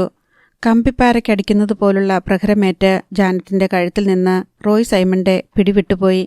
അതികഠിനമായ വേദനയിൽ അവൻ പല്ലുകടിച്ചമറിക്കൊണ്ട് കുനിഞ്ഞു. അവൻ്റെ കൈ ഒടിഞ്ഞതുപോലെ തൂങ്ങിക്കിടന്നു. റോയ് സൈമണെ സഹായിക്കാൻ വന്ന ബോബിയുടെ തലയ്ക്കായിരുന്നു അടി. കൊഴുക്കട്ടയുടെ വലിപ്പത്തിൽ ബോബിയുടെ നെറ്റിയിൽ ഒരു മുഴയുണ്ടായി. പിന്നെ ഒരു നിമിഷം പോലും നിൽക്കാതെ ശൗരിക്കുട്ടി ജാനറ്റിൻ്റെ കൈക്ക് പിടിച്ചുകൊണ്ട് വേഗം നടന്നു. കലുങ്ക് കഴിഞ്ഞപ്പോൾ കുറുവടി ചതുപ്പിലേക്ക് വലിച്ചെറിഞ്ഞു. റോയ് സൈമണും ബോബിയും കൂടി ബൈക്കുമെടുത്ത് പുറകെ വരുമെന്നായിരുന്നു ജാനറ്റിൻ്റെ ഏറ്റവും വലിയ പേടി. ശൗര്യയുടെ പ്രത്യാക്രമണം അവളും തീരെ പ്രതീക്ഷിച്ചതല്ല. ഇത് ഇവിടെങ്ങും അവസാനിക്കില്ലെന്ന് അവൾക്ക് ഉറപ്പായി കഴിഞ്ഞു. അവൾ പിന്നോട്ട് കൂടെ കൂടെ തിരിഞ്ഞു നോക്കി. ചേച്ചി എന്തിനാ തിരിഞ്ഞു നോക്കണത്? ഞാൻ നോക്കിക്കൊള്ളാം. ശൗര്യക്കുട്ടി കടുത്ത ഗൗരവത്തിലായിരുന്നു. നീ എന്തിനാ അവരെ അടിച്ചത്? അവരൊക്കെ ആരാണെന്നാ നിന്റെ വിചാരം? അവൾ ശകാരിച്ചു. അവരോ തെമ്മാടികള്. നിന്നെ അവർക്ക് ചുരുട്ടിക്കൂട്ടി എടുത്തെറിയാനുള്ളതേ ഉള്ളൂ. അതറിയോ നിനക്ക്? പിന്നെ ഞാൻ എന്നാ ചെയ്യണമായിരുന്നോ? നോക്കി നിൽക്കണമായിരുന്നോ? ഇനി ഞാൻ സ്കൂളിലോട്ട് പോണില്ല. വേണ്ട, പോകണ്ട. അതേ ദേഷ്യത്തിൽ ശൗര്യയും പറഞ്ഞു. സൈമൺ മുതലാളിൻ്റെ മോനെയാ നീ തല്ലിയത്. അവര് വെറുതെ ഇരിക്കുവാടാ. അവരെന്നെ അങ്ങ് കൊല്ലട്ടെ. ജാനറ്റ് പിന്നെയും തിരിഞ്ഞു നോക്കി. ഇല്ല, റോയി സൈമണിനെയോ ബോബി ആൻ്റണിയെയോ കാണാനില്ല. അല്പം കഴിഞ്ഞപ്പോൾ അവരുടെ ബൈക്കിൻ്റെ ശബ്ദം കേട്ടു. അപ്പോഴേക്കും അവർ റോഡിൽ നിന്ന് തിരിഞ്ഞ് വീട്ടുമുറ്റത്തെത്തിയിരുന്നു. അമ്മയോട് പറയണ്ടേ? ജാനറ്റ് ചോദിച്ചു. പറഞ്ഞോ. സംഭവിച്ചതൊന്നും ഒളിച്ചു വെക്കേണ്ടെന്ന് ഇത്തവണ ശൗര്യക്കുട്ടിക്ക് തോന്നി. ജാനറ്റ് വീട്ടിൽ കയറിയ ഉടനെ എമിലിയെ സമീപിച്ച് ഉണ്ടായ സംഭവങ്ങളത്രയും വിശദമായി പറഞ്ഞു കേൾപ്പിച്ചു. കുഞ്ഞെന്നെയും കേൾക്കാനുണ്ടായിരുന്നു. അവർ താടിക്ക് കൈയൂന്നി സ്തബ്ധയായിരുന്നു. എമിലിയുടെ മുഖത്ത് രക്തമയമില്ലായിരുന്നു. ശൗര്യക്കുട്ടി ഈ സമയം എന്തു ചെയ്യണമെന്നറിയാതെ തിണ്ണയിൽ നഖം കടിച്ചു നിന്നു. പിന്നെ മുറ്റത്തിറങ്ങി കടപ്പുറത്തേക്ക് നടന്നു. പെട്ടെന്ന് തന്നെ തിരിച്ചു വന്നു. അവൻ്റെ മനസ്സിൽ ഒരു യുദ്ധം നടക്കുന്നുണ്ടായിരുന്നു. വീട്ടിൽ തന്നെ നിൽക്കണോ അതോ എവിടെയെങ്കിലും പോയി ഒളിക്കണോ? എമിലി ശൗര്യക്കുട്ടിയെ വിളിച്ചു ചോദിച്ചു. നീ എന്നാ മോനെ കാണിച്ചത്? സൈമൺ മുതലാളിൻ്റെ മോനെ തല്ലിയ അയാൾ വെറുതെ ഇരിക്കുവോ? അല്ലാണ്ട് പിന്നെ ഞാൻ എന്നാ ചെയ്യേണ്ടത്? ഇന്നലെയും അവന്മാർ പുറകെ വന്ന് എന്നെ ചവിട്ടുകയും ഇടിക്കുകയും തോണ്ടുകയും ചെയ്തു. ചേച്ചീനെയും ഉപദ്രവിക്കാൻ ചെന്ന് അമ്മയോട് പറഞ്ഞില്ലെന്നല്ലേ ഉള്ളൂ. എന്നാലും എൻ്റെ മോനെ, ഇനിയിപ്പോൾ ആരെങ്കിലും നിന്റെ കൂടെ നിൽക്കുവാ? എമിലി വല്ലാതെ ഭയപരവശയായി. കുഞ്ഞിൻ്റെ വിഷയം മറിയമ്മയുമായി പങ്കിട്ടു. ആ സ്ത്രീ മൂക്കത്ത് വിരൽ വെച്ച് അന്തം വിട്ട് നിന്നു. ബുദ്ധിമോശം കാണിച്ചു കുഞ്ഞൻ്റെ അമ്മച്ചിയെ. സൈമൺ മുതലാളിക്ക് അവനെ ഒരു ഉറുമ്പിനെ പോലെ ഞെരടി കളയാനല്ലേ ഉള്ളൂ. മറിയമ്മയിൽ നിന്ന് വളരെ വേഗം കടപ്പുറം മുഴുവൻ വാർത്ത പരന്നു. അയൽക്കാരിൽ പലരും കുഞ്ഞന്നിയെയും എമിലിയെയും വിളിച്ച് ഉപദേശിച്ചു. ഭയങ്കര മണ്ടത്തരമല്ലേ അവൻ കാണിച്ചത്? അവനോട് എങ്ങോട്ടെങ്കിലും മാറി നിൽക്കാൻ പറ. എമിലിയുടെ ഉള്ളിലും അതുതന്നെയായിരുന്നു വിചാരം. രാത്രി വരെ ശൗര്യക്കുട്ടി തെങ്ങും പറമ്പിലും തോട്ടുവക്കത്തുമായി ചുറ്റിയലഞ്ഞു. ഗുണ്ടകളോ പോലീസോ വന്നാൽ പിടികൊടുക്കില്ലെന്ന് അവൻ ഉറപ്പിച്ചിട്ടുണ്ടായിരുന്നു. രാത്രി അവൻ വീട്ടിൽ വന്ന് ഭക്ഷണം കഴിച്ച ശേഷം പുറത്തോട്ടിറങ്ങി. നീ എങ്ങോട്ട് പോവുക? എമിലിക്ക് മകൻ കൺമുൻപിലോ വിളിച്ചാൽ വിളി കേൾക്കുന്നിടത്തോ ഇല്ലെങ്കിൽ വേവലാതിയാണ്. ഞാൻ കടപ്പുറത്ത് പോണ്. എടാ, അവിടൊക്കെ സൈമൺ മുതലാളിൻ്റെ ആൾക്കാർ നടപ്പുണ്ടായിരിക്കും. പോലീസോ കൂലിത്തല്ലുകാരോ വന്നാൽ നീ എങ്ങോട്ട് ഓടി രക്ഷപ്പെടും? അത് ശൗര്യക്കുട്ടിക്കും അറിയില്ല. പുഴയാണെങ്കിൽ അതിൽ ചാടി നീന്തി മറുകര പറ്റാം. കടപ്പുറത്ത് അത്തരം അഭ്യാസങ്ങളൊന്നും നടക്കില്ല. കടലിന് മറുകരയില്ല. എവിടെങ്കിലും പോകണ്ടേ? ഇവിടെ ഇരിക്കാൻ വയ്യല്ലോ. ശൗര്യക്കുട്ടി ആരോടെന്നില്ലാതെ പറഞ്ഞ് കടപ്പുറത്തേക്ക് പോകുന്ന റോഡിലൂടെ നടന്നുപോയി. കടപ്പുറത്ത് ചില വള്ളങ്ങളും അതിൻ്റെ പണിക്കാരും മാത്രമേ ഉണ്ടായിരുന്നുള്ളൂ. ശൗര്യക്കുട്ടി അവരെയൊക്കെ ശ്രദ്ധിച്ചു. സൈമൺ മുതലാളിയുടെ ആളുകൾ ആരെങ്കിലും അക്കൂട്ടത്തിലുണ്ടോ? ആരെയും കാണാനില്ല. ശൗര്യക്കുട്ടി തെങ്ങും പറമ്പിലെ ഇരുട്ടിലൂടെ നടന്നു.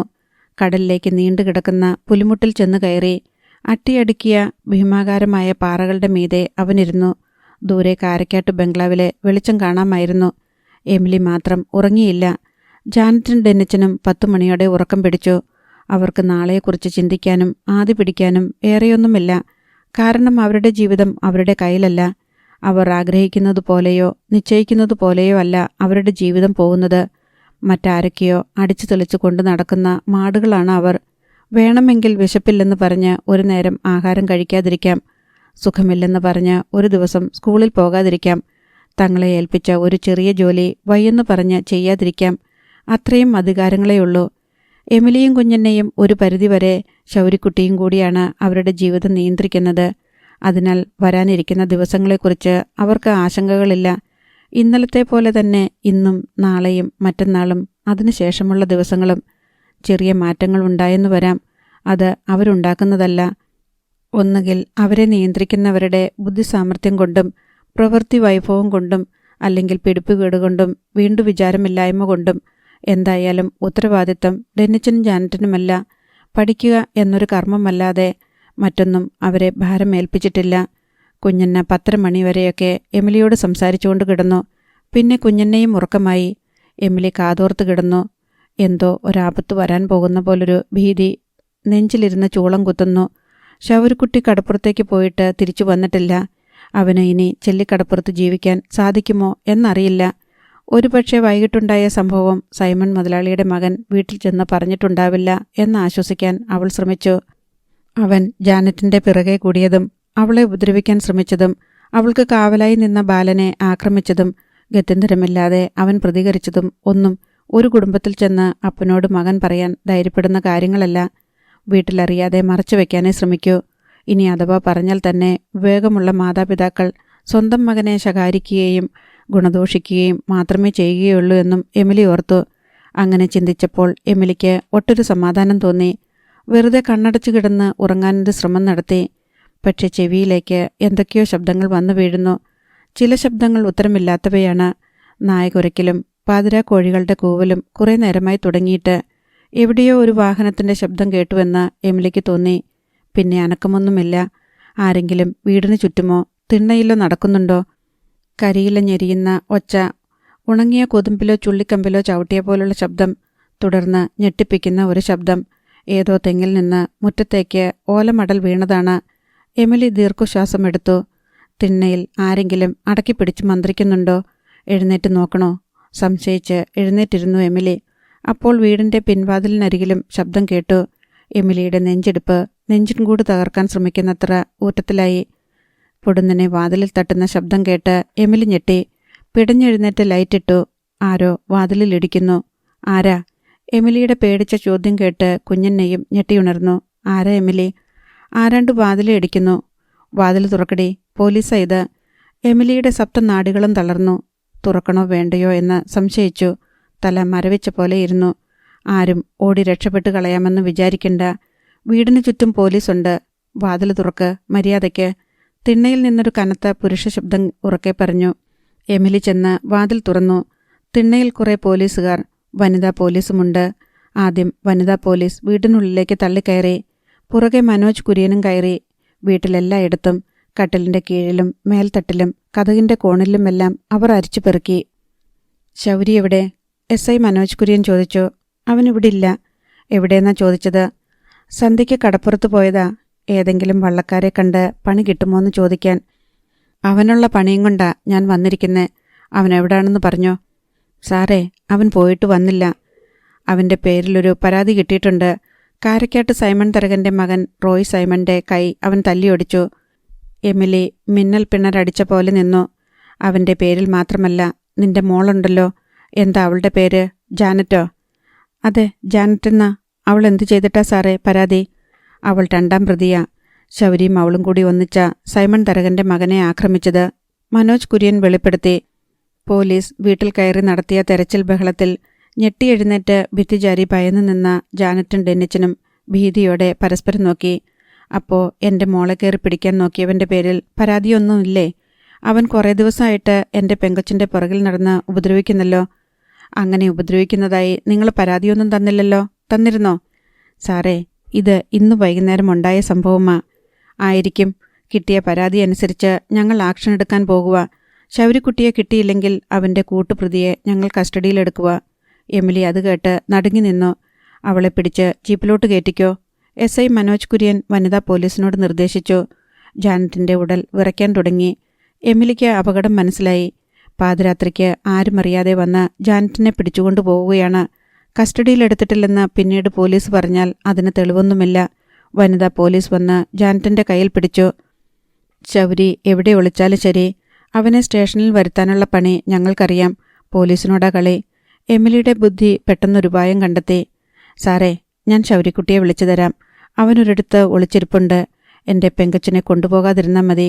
അതും പറഞ്ഞ് എമിലി തിണ്ണയിലേക്ക് ചെന്നു. ഒളിപ്പിച്ചു വെച്ചിരിക്കുന്ന ശൗരിയെ വിളിക്കാൻ പോവുകയാണല്ലോ എന്ന് വിചാരിച്ച് പോലീസ് ഒഴിഞ്ഞു മാറി എമിലിക്ക് പോകാൻ ഇടം കൊടുത്തു. 4-5 അയൽ വീടുകൾ അടുത്തടുത്തായുള്ള സ്ഥലത്തേക്കാണ് എമിലി പോയത്. അവിടെ പത്രോസിൻ്റെ വീട്ടുമുറ്റത്ത് ചെന്ന് നിന്ന് എമിലി 8 ദിക്കും പൊട്ടുമാറ് അലറി വിളിച്ചു. അയ്യോ നാട്ടുകാരെ, ഓടി വരണേ, രക്ഷിക്കണേ! കാലമാടന്മാര് എൻ്റെ പെങ്കൊച്ചിനെ പിടിച്ചോണ്ടു പോണേ! നിമിഷങ്ങൾക്കുള്ളിൽ അയൽക്കാരെല്ലാം ഉണർന്നു. എല്ലാ വീടുകളിലും ലൈറ്റ് തെളിഞ്ഞു. കേട്ടവരെല്ലാം കാര്യം എന്തെന്നറിയാതെ എമിലിയുടെ വീട്ടിലേക്ക് ചെന്നു. എമിലി പിന്നെയും ഓരോ വീടിൻ്റെയും മുന്നിൽ ചെന്ന് അലമുറയിട്ടു. പോലീസിന് കാര്യം മനസ്സിലായി വന്നപ്പോഴേക്കും എമിലിയുടെ വീട്ടുമുറ്റത്തും റോഡിലും അയലത്തും ആൾക്കൂട്ടമായി കഴിഞ്ഞു.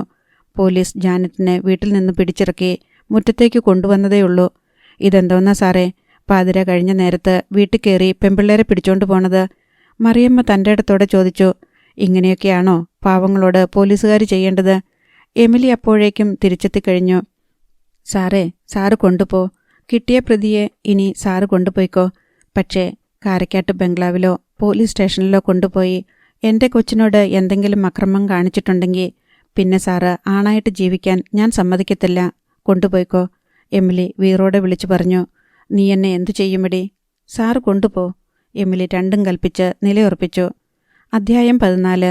കാരക്കാട്ട് ബംഗ്ലാവിൻ്റെ ഔട്ട് ഹൗസിലെ ഹാളിനുള്ളിൽ കൂട്ടിൽ പിടിച്ചിട്ട കാട്ടുമൃഗത്തെപ്പോലെ ഉഴറി നടക്കുകയാണ് സൈമൺ തരകൻ. അയാൾ ഇടയ്ക്കിടെ സ്വർണ്ണ ചെയിനുള്ള വാച്ചിൽ നോക്കി സമയം അളന്നു. സ്ലിങ്ങിട്ട കൈയുമായി റോയ് സൈമൺ ഔട്ട് ഹൗസിൻ്റെ വരാന്തയിൽ കൂട്ടുകാരോടൊപ്പം നിൽപ്പുണ്ട്.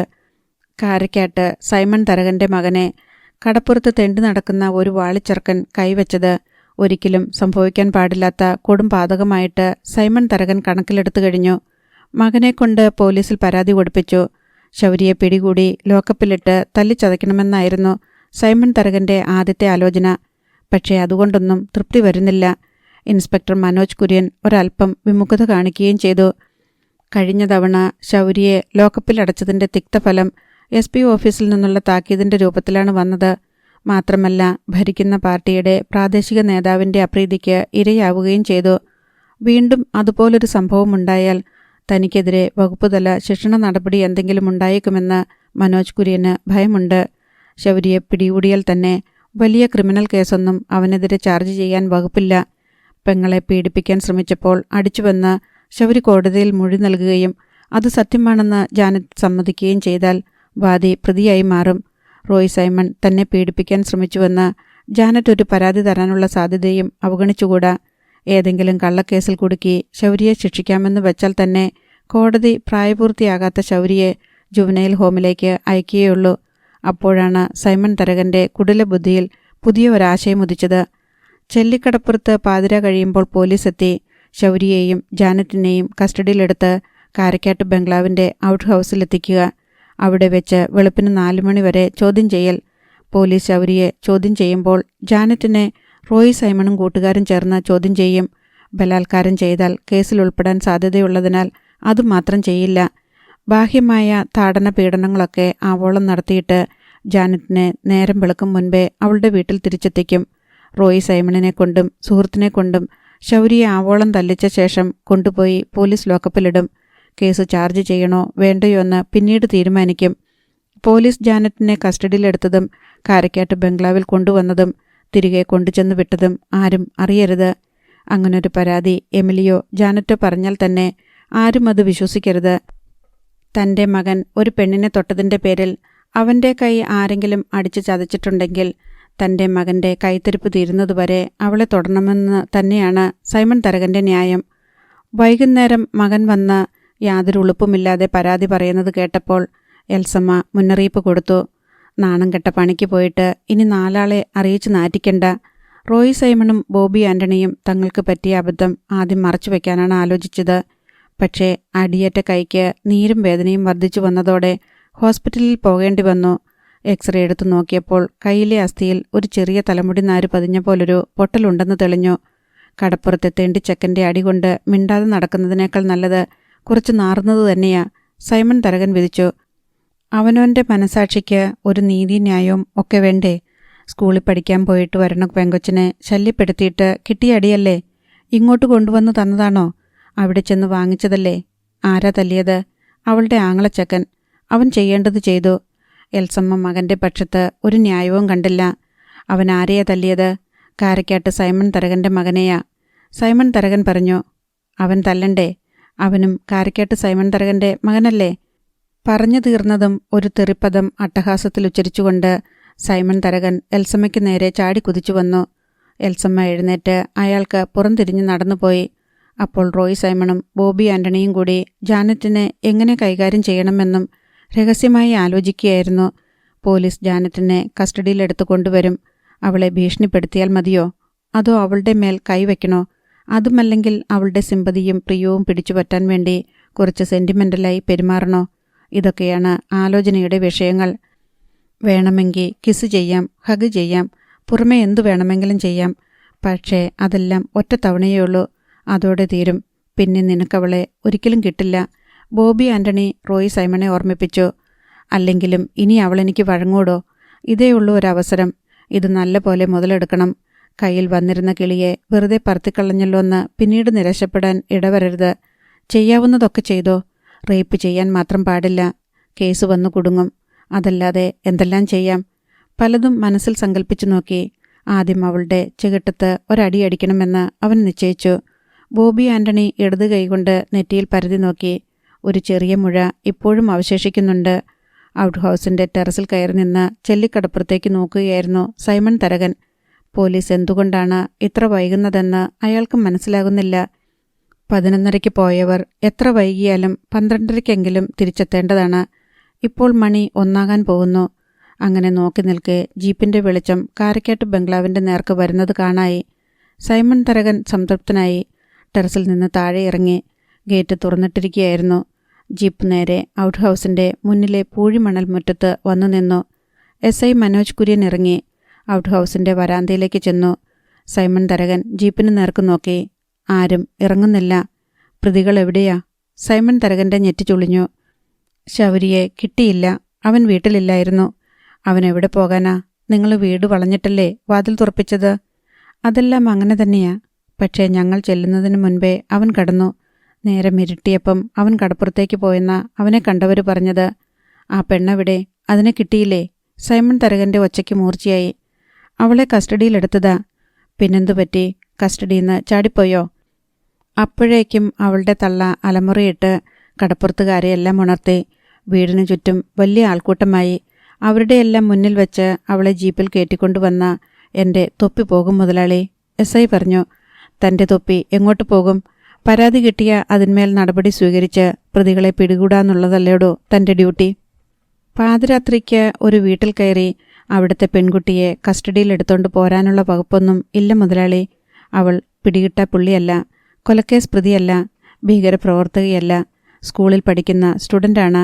വീട്ടിൽ കയറാൻ നമുക്ക് സെർച്ച് വാറണ്ടുമില്ല. പിന്നെ താൻ എന്തുണ്ടാക്കാൻ വേണ്ടിയാ അങ്ങോട്ട് പോയത്? മുതലാളി ദേഷ്യപ്പെട്ടിട്ട് ഒരു കാര്യവുമില്ല. അത്രയും ആൾക്കാരുടെ മുൻപിൽ വെച്ച് ആ പെണ്ണിനെ പിടിച്ചോണ്ട് പോന്ന ഞാൻ ആരോടൊക്കെ സമാധാനം പറയേണ്ടി വരും? ചുരുക്കി പറഞ്ഞ പട്ടി ചന്തയ്ക്ക് പോയ പോലെ പോയിട്ട് വന്നു അല്ലേടോ? സമയം ഇനിയുണ്ട് മുതലാളി. കേസ് നിൽക്കുവല്ലേ. കേസ് അന്വേഷിക്കാനും പ്രതികളെ പിടിക്കാനും എപ്പോൾ വേണമെങ്കിലും ആ വീട്ടിലേക്ക് പോകാമല്ലോ. എടോ, ഇതൊക്കെ ചൂടോടെ ചെയ്തില്ലെങ്കിൽ അതിൻ്റെ കലിപ്പങ്ങ് പോകും. ഞാൻ പറയുന്നത് ഇത് മുതലാളി തന്നെ കൈകാര്യം ചെയ്താൽ മതിയെന്നാ.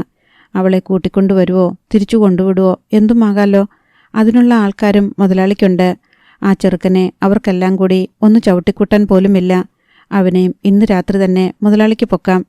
താൻ എനിക്ക് തെണ്ടാനുള്ള വഴി പറഞ്ഞു തരികയാണോ? എന്തായാലും ഇത് ഭയങ്കര ഇച്ചക്കേടായിപ്പോയി. ആ സ്ത്രീയെ സാറേ എല്ലാറ്റിനും കാരണം. അവരൊച്ച വെച്ചില്ലെങ്കിൽ അവളിപ്പോൾ നമ്മുടെ കയ്യിലിരുന്നേനെ. ശരി, താൻ പോയിക്കോ. ഇനി ബാക്കി എന്താന്ന് വെച്ചാൽ ഞാൻ നോക്കിക്കൊള്ളാം. ശരി മുതലാളി. എന്തെങ്കിലും ആവശ്യമുണ്ടെങ്കിൽ വിളിച്ചാൽ മതി. SI Manoj Kurian out house വരാന്തയിൽ നിന്ന് ഇറങ്ങി ജീപ്പിൽ ചെന്ന് കയറി. ജീപ്പ് മുറ്റത്തിട്ട് തിരിച്ച് ഓടിച്ചു പോയി. ഹാളിൽ എല്ലാം കണ്ടും കേട്ടും നിൽക്കുകയാണ് ബോബി ആൻ്റണിയും റോയ് സൈമണും. 2 സിംഹങ്ങളും കൂടി എങ്ങനെ ഒരു മാൻകുട്ടിയെ വേട്ടയാടി വിളയാടണമെന്ന മനോഹരമായ സങ്കല്പങ്ങളിലായിരുന്നു അവർ. മാൻകുട്ടി രക്ഷപ്പെട്ടിരിക്കുന്നു.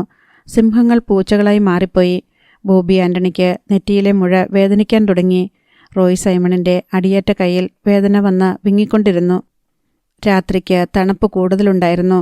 കടൽക്കാറ്റിൽ നിന്ന് ചിലപ്പോൾ ഉപ്പുപരലുകൾ മഞ്ഞുതരി പോലെ തീരത്ത് പൊഴിഞ്ഞു. കടലിൻ്റെ അപാരതകളിൽ വള്ളങ്ങളും ബോട്ടുകളും കാണാപ്പൊന്നു തേടി അലഞ്ഞു തിരിഞ്ഞു. പുലിമുട്ടിലെ പാറപ്പുറത്ത് ആകാശത്തിൻ്റെ ചാരനിറത്തിന് കീഴെ കടലിൻ്റെ നീലപ്പരിപ്പിനരികെ കിടന്നുറങ്ങുകയായിരുന്നു ശൗരിക്കുട്ടി.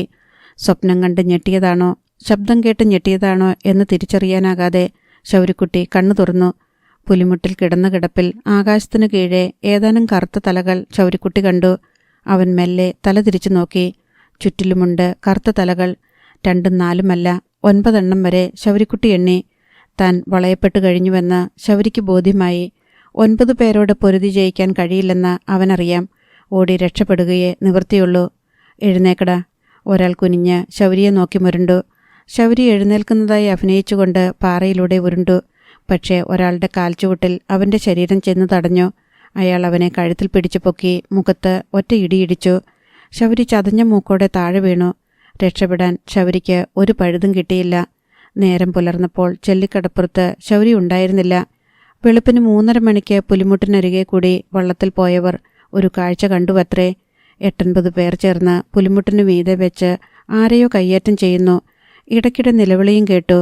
പുലിമുട്ടിനു മീതെ ചെന്ന് പരിശോധന നടത്തിയ കടപ്പുറം നിവാസികൾക്ക് ആകെ കൂടി കാണാൻ കിട്ടിയത് ശൗരിയുടെ വള്ളിപ്പൊട്ടിയ ചെരുപ്പുകളും അവൻ്റെ കീറിപ്പോയ ഷർട്ടും മാത്രമായിരുന്നു. അധ്യായം 15. കിഴക്ക് വെള്ള കീറുന്നതിന് മുൻപേ എമിലി എഴുന്നേറ്റ് തിണ്ണയ്ക്ക് നോക്കി. ശൗരി വന്നിട്ടില്ല. രാത്രി പുറത്തു പോയിട്ട് വല്ലാതെ വൈകി വന്നാൽ ശൗരി തിണ്ണയുടെ കോണിൽ ചുരുട്ടി വെച്ചിരിക്കുന്ന പുൽപ്പായ എടുത്തു നിവർത്തി ഒരൊറ്റ കിടപ്പ് വെച്ചു കൊടുക്കും. വീട്ടിനുള്ളിൽ ഉറങ്ങിക്കിടക്കുന്നവരെ വിളിച്ചുണർത്തി ബുദ്ധിമുട്ടിക്കാൻ അവനിഷ്ടമില്ല. എമിലി മുറ്റത്തിറങ്ങി നിന്ന് മുടി വാരിക്കെട്ടി. കടപ്പുറത്ത് മീൻ വണ്ടികളും മീൻ വിൽപ്പനക്കാരുടെ സൈക്കിളുകളും ബൈക്കുകളും M80 2 വീലറുകളും വന്നു തുടങ്ങി. നേരം വെളിച്ചമായിട്ടില്ല. പക്ഷേ കടപ്പുറം ഇപ്പോഴേ സജീവമായി കഴിഞ്ഞു. എമിലി കടപ്പുറത്തേക്ക് പോയി. വള്ളങ്ങൾ വരുന്നു, മീൻ ഇറക്കുന്നു. ചില വള്ളങ്ങൾ കടലിലേക്ക് പോകുന്നു. മീൻ കച്ചവടക്കാർ ഓരോ വള്ളത്തിനരികെയും ചെന്ന് നോക്കുന്നു. ചിലർ വള്ളത്തിൽ നിന്ന് മീൻകുട്ട ചുമന്ന് ലേലം നടക്കുന്നിടത്ത് എത്തിക്കുന്നു. പുലരിവെട്ടത്തിൽ ആളുകളെ തിരിച്ചറിയാമെന്നായി. എമിലി കടപ്പുറത്തങ്ങിങ്ങ് നടന്ന് ശൗരിയെ തിരഞ്ഞു. പക്ഷെ കടപ്പുറത്തെങ്ങും ശൗരിയില്ല. എമിലി തിരിച്ചു പോന്നു. അവനെ കണ്ടില്ലേ? കുഞ്ഞണ്ണ ചോദിച്ചു. അവിടെങ്ങുമില്ല. അവൻ പുലിമുട്ടെ കാണും. ഞാൻ അതിനടുത്ത് വരെ പോയി നോക്കി. പുലിമുട്ടയിൽ ഒരു പട്ടി കയറി നിന്നാലും കാഴ്ച കിട്ടും. ഞാൻ നോക്കിയിട്ട് അവിടെങ്ങും ആരുമില്ല. പിന്നെ അവനെവിടെ പോയി? പോലീസ് വന്നതറിഞ്ഞ് പേടിച്ച് നാടുവിട്ടുപോയി. അവൻ എട്ടും പൊട്ടും തിരിയാത്ത പ്രായത്തിലെ പോലീസിനെ പേടിച്ച് നാടുവിട്ടവനാ. കുഞ്ഞെണ്ണ പറഞ്ഞതിലും കാര്യമുണ്ടെന്ന് എമിലിക്ക് തോന്നി. ലോകപരിചയമില്ലാത്ത കാലത്ത് നാടുവിട്ടുപോകാൻ ധൈര്യം കാണിച്ചവൻ ഇപ്പോൾ അതുപോലൊരു സാഹചര്യം വന്നപ്പോൾ പോകാതിരിക്കുമോ? വീട്ടിൽ പോലീസ് വന്നതൊക്കെ അവൻ അറിഞ്ഞിട്ടുണ്ടാവണം. എമിലിക്ക് ഭയമായി. ഇപ്പോഴും ശൗരിക്കുട്ടിക്ക് ലോകപരിചയമുണ്ടെന്ന് കരുതാൻ വയ്യ. കരയേക്കാൾ അവന് കടലാണ് പരിചിതം. നാട് വിട്ടുപോയതാണെങ്കിൽ ഇനി അവനെ എവിടെ ചെന്ന് കണ്ടുപിടിക്കുമെന്നോർത്ത് എമിലി വേവലാതിപ്പെട്ടു. കാലത്ത് 7 മണിയോടെ കൈതക്കിലെ മാറ്റൻ്റെ ഭാര്യ സിൽവി വന്ന് എമിലിയോട് പറഞ്ഞു, രാത്രി പുലിമുട്ടിൽ വച്ച് ആരൊക്കെയോ കൂടി ഒരാളെ അടിക്കുന്നത് വള്ളക്കാർ കണ്ടെന്നും ശൗരിയുടെ സാധനങ്ങൾ പുലിമുട്ടിൽ ഇപ്പോഴും കിടപ്പുണ്ടെന്നും. എമിലി ഡെന്നിച്ചനെയും വിളിച്ച് കടപ്പുറത്തേക്കോടി.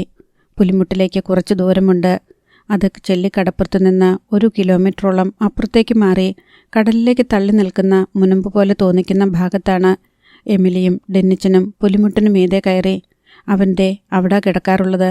ഡെന്നിച്ചൻ കൈ ചൂണ്ടിക്കാട്ടി. എമിലി ആ ഭാഗത്തേക്ക് ചെന്നു. അവിടെ ഒരു ഭാഗത്ത് അവൻ്റെ ബട്ടൺസ് പൊട്ടിയ ഷർട്ട് കിടക്കുന്നത് കണ്ട് എമിലിയുടെ നെഞ്ചുലഞ്ഞു. അവൻ്റെ വള്ളി പൊട്ടിയ ചെരുപ്പ് ഒരെണ്ണം ഒരു പാറയിലും മറ്റൊരെണ്ണം 2 പാറകളുടെ ഇടുക്കിലും കിടപ്പുണ്ടായിരുന്നു. അമ്മ, ഇത് കണ്ടോ? ഡെന്നിച്ചൻ പാറയിലേക്ക് കൈ ചൂണ്ടി. കരുവാളിച്ച രക്തപ്പാടുകൾ. അതിനരികെ വലിയ കറുത്ത ഉറുമ്പുകൾ മണത്ത് നടക്കുന്നു. എമിലിയുടെ സപ്തനാഡികളും തളർന്നു. ഇനിയൊന്നും കാണാനും കേൾക്കാനുമുള്ള കരുത്തില്ലാതെ എമിലി ആ പാറയെട്ടിക്ക് മീതെയിരുന്നു. 2 കൈയും തലയിൽ വെച്ച് പൊട്ടിക്കരഞ്ഞു. ഡെന്നിച്ചൻ ചുറ്റിലും നോക്കി. പുലിമുട്ടിനെ തൊട്ടുരുമുന്ന കടൽപ്പരപ്പിൽ എന്തെങ്കിലും അടയാളമുണ്ടോ? കാരക്കാട്ടുകാരുടെ ഗുണ്ടാപ്പട്ടാളം ശൗരിക്കുട്ടിയെ തല്ലിക്കൊന്ന് കടലിലെറിഞ്ഞോ? പക്ഷേ പുലിമുട്ടിൽ വന്നടിക്കുന്ന തിരകൾ ഒരടയാളവും കാട്ടിക്കൊടുത്തില്ല. എമിലി കരച്ചിൽ മതിയാക്കി എഴുന്നേറ്റ് നിന്നു. തെങ്ങിൻ തോപ്പിനപ്പുറം കാണാവുന്ന കാരക്കാട്ട് ബംഗ്ലാവിന് നേർക്ക് അവളുടെ ദൃഷ്ടികൾ പാഞ്ഞു. കാരക്കാട്ട് സൈമൺ മുതലാളി അറിയാതെ ശൗരിക്കുട്ടിക്ക് ഒന്നും സംഭവിക്കില്ലെന്ന് എമിലിക്ക് ഉറപ്പായിരുന്നു. അവളുടെ കണ്ണിൽ തീക്കനലുകൾ എരിഞ്ഞു. രണ്ടും കൽപ്പിച്ചാണ് എമിലി പുലിമുട്ടിൽ നിന്ന് വീട്ടിലേക്ക് മടങ്ങിയത്. ചെല്ലിക്കടപ്പുറത്ത് ഏതൊരു ദിവസത്തെയും പോലെ മീനുമായി വള്ളങ്ങൾ അടുക്കുകയും മീനിനായി വള്ളങ്ങൾ കടലിലേക്ക് പോവുകയും ചെയ്തുകൊണ്ടിരുന്നു. മീനിൻ്റെ ലേലവും കച്ചവടവും എല്ലാ ദിവസത്തെയും പോലെ തകൃതിയായി നടന്നു. കടപ്പുറത്ത് ഒരാൾ മാത്രമേ ഇല്ലാതുള്ളൂ. അത് ശൗരിക്കുട്ടിയാണ്. കടപ്പുറത്ത് നിന്ന് ഒരു മണൽത്തരി കാണാതായതുപോലെയാണ് അത്. എമിലി അയലത്തു വീട്ടിലെല്ലാം കയറിയിറങ്ങി നടന്നു. ശൗരിക്കുട്ടിയെ കാരക്കാട്ട് സൈമൺ തരകൻ വകവരുത്തിയതായി സംശയിക്കുന്നുവെന്ന് പറഞ്ഞ് ഒരാൾക്കൂട്ടത്തെ സംഘടിപ്പിക്കാൻ ശ്രമിച്ചു. പക്ഷേ അയൽക്കാരെല്ലാം പലവിധ പ്രവൃത്തികളിൽ വ്യാപൃതരായിരുന്നു. ശൗര്യയുടെ പിന്നാലെ പോയി കളയാൻ ആർക്കും സമയമില്ല. അവർ മറ്റൊരു ന്യായീകരണം കൂടി പറഞ്ഞു. ശൗരി വീട്ടിൽ നിന്ന് തനിയെ ഇറങ്ങിപ്പോയതാണ്. അവനെ കാരക്കാട്ടുകാർ എന്തെങ്കിലും ചെയ്തതായി ഒരു തെളിവുമില്ല. ദൃക്സാക്ഷികൾ ആരും ഇല്ല. ശൗര്യയെ കാരക്കാട്ട് സൈമണോ അയാളുടെ ഗുണ്ടകളോ വകവരുത്തി എന്നത് തന്നെ ഒരു ഊഹാപോഹമാണ്. മാത്രമല്ല, സൈമൺ തരകനെതിരെ പ്രകടമായ ഒരു നീക്കത്തിനോ പ്രതികരണത്തിനോ ആരും തയ്യാറുമല്ല. എമിലി വീട്ടിൽ ചെന്ന് ഡ്രസ്സ് മാറി ബസ് കയറി മാരാരിക്കുളത്തേക്ക് പോയി. അവിടുത്തെ പാർട്ടി ഓഫീസിൽ തൻ്റെ ആവലാതി ബോധിപ്പിച്ചു. എമിലിക്ക് ചന്ദ്രഭാനുവിനെ കാണണം. മുൻപ് എമിലിയെ സഹായിച്ചിട്ടുള്ളതിനാൽ പാർട്ടി പ്രവർത്തകർ അപ്പോൾ തന്നെ ഫോണിൽ ചന്ദ്രഭാനുവുമായി ബന്ധപ്പെട്ടു. ചന്ദ്രഭാനു എമിലിയുമായും ഫോണിൽ സംസാരിച്ചു. എമിലി ഒന്നും മറച്ചുവെക്കാതെ ഉണ്ടായ സംഭവങ്ങളെല്ലാം സത്യസന്ധമായി വെളിപ്പെടുത്തി. തൻ്റെ മകളുടെ നേർക്ക് സൈമൺ തരകൻ്റെ മകൻ പല ദിവസങ്ങളിലും ശല്യവുമായി വന്നതും, നിവൃത്തിയില്ലാതെ ശൗരി ഇടപെട്ടതും, കുറുവടിക്ക് അടിച്ചതും, രാത്രി പോലീസ് ശൗരിക്കുട്ടിയെയും ജാനറ്റിനെയും പിടിച്ചുകൊണ്ടു പോകാനെത്തിയതും എല്ലാം വിവരിച്ചു. എമിലിയെ ആശ്വസിപ്പിച്ച ശേഷം ചന്ദ്രഭാനു തൻ്റെ അനുയായികൾക്ക് ചില നിർദ്ദേശങ്ങൾ നൽകി. എമിലിയെയും കൂട്ടി നിങ്ങൾ പോലീസ് സ്റ്റേഷനിൽ പോവുക. ഇതൊരു കൊലപാതക കേസാകാൻ സാധ്യതയുള്ളതിനാൽ സർക്കിൾ ഇൻസ്പെക്ടർക്കും പരാതി നൽകണം. പാർട്ടി പ്രവർത്തകർ അപ്പോൾ തന്നെ എമിലിയെയും കൂട്ടി ലോക്കൽ പോലീസ് സ്റ്റേഷനിലും സർക്കിൾ ഇൻസ്പെക്ടറുടെ ഓഫീസിലും പോയി പരാതി നൽകി. ഇതിനകം ചന്ദ്രഭാനു അതത് സ്റ്റേഷനുകളിലും വിളിച്ചു പറഞ്ഞിട്ടുണ്ടായിരുന്നു. പരാതിയെപ്പറ്റി അന്വേഷിക്കാൻ അർത്തുങ്കൽ എസ്ഐയും 2 പോലീസുകാരും ചെല്ലിക്കടപ്പുറത്തെത്തി. ശൗര്യയുടെ ഷർട്ടും ചെരുപ്പും കിടന്ന പുലിമുട്ടും പരിസരവും പരിശോധിച്ചു. കടപ്പുറത്തുള്ള ചിലരെ ചോദ്യം ചെയ്തു. ശൗര്യയെ പുലിമുട്ടിൽ വെച്ച് ആരെങ്കിലും കണ്ടോ എന്ന് തിരക്കി. ശൗരി പുലിമുട്ടിലേക്ക് പോകുന്നത് കണ്ടവരാരുമില്ല. പക്ഷേ പലപ്പോഴും അവൻ അങ്ങോട്ട് പോകാറുണ്ടായിരുന്നു എന്ന് ചിലർ മൊഴി കൊടുത്തു. ഇന്നലെ രാത്രി പുലിമുട്ടിൽ വച്ച് ശൗര്യയെ കണ്ടവരാരുമില്ല. അവിടെ നിന്ന് കരച്ചിലോ നിലവിളിയോ കേട്ടവരുമില്ല. ഒടുവിൽ എസ്ഐയും കൂട്ടരും എമിലിയുടെ വീട്ടിലെത്തി. എമിലിയെയും കുഞ്ഞിനെയെയും കണ്ട് സംസാരിച്ചു. ഇന്നലെ രാത്രി ശൗര്യയെ തിരക്കി ഞാനിവിടെ വരുമ്പോൾ ശൗരി ഇവിടെ ഇല്ലായിരുന്നു. അവൻ പുലിമുട്ടലുണ്ടായിരുന്നു സാറേ, കുഞ്ഞെന്നെ പറഞ്ഞു. അത് നിങ്ങൾ കള്ളം പറയുന്നതാ. ഞാൻ ഇന്നലെ രാത്രി ചോദിച്ചപ്പോൾ നിങ്ങൾ പറഞ്ഞത് ശൗരി എവിടെയാണെന്ന് അറിയില്ലെന്നല്ലേ? കുഞ്ഞെന്നയ്ക്ക് ഉത്തരം മുട്ടി. സാറേ, പോലീസ് പിടിച്ച ഇടിക്കാൻ വേണ്ടി വരുമ്പോൾ അവനവൻ്റെ മക്കളെ ആരെങ്കിലും കാട്ടിക്കൊടുക്കോ? എമിലി വെട്ടിത്തുറന്ന് ചോദിച്ചു.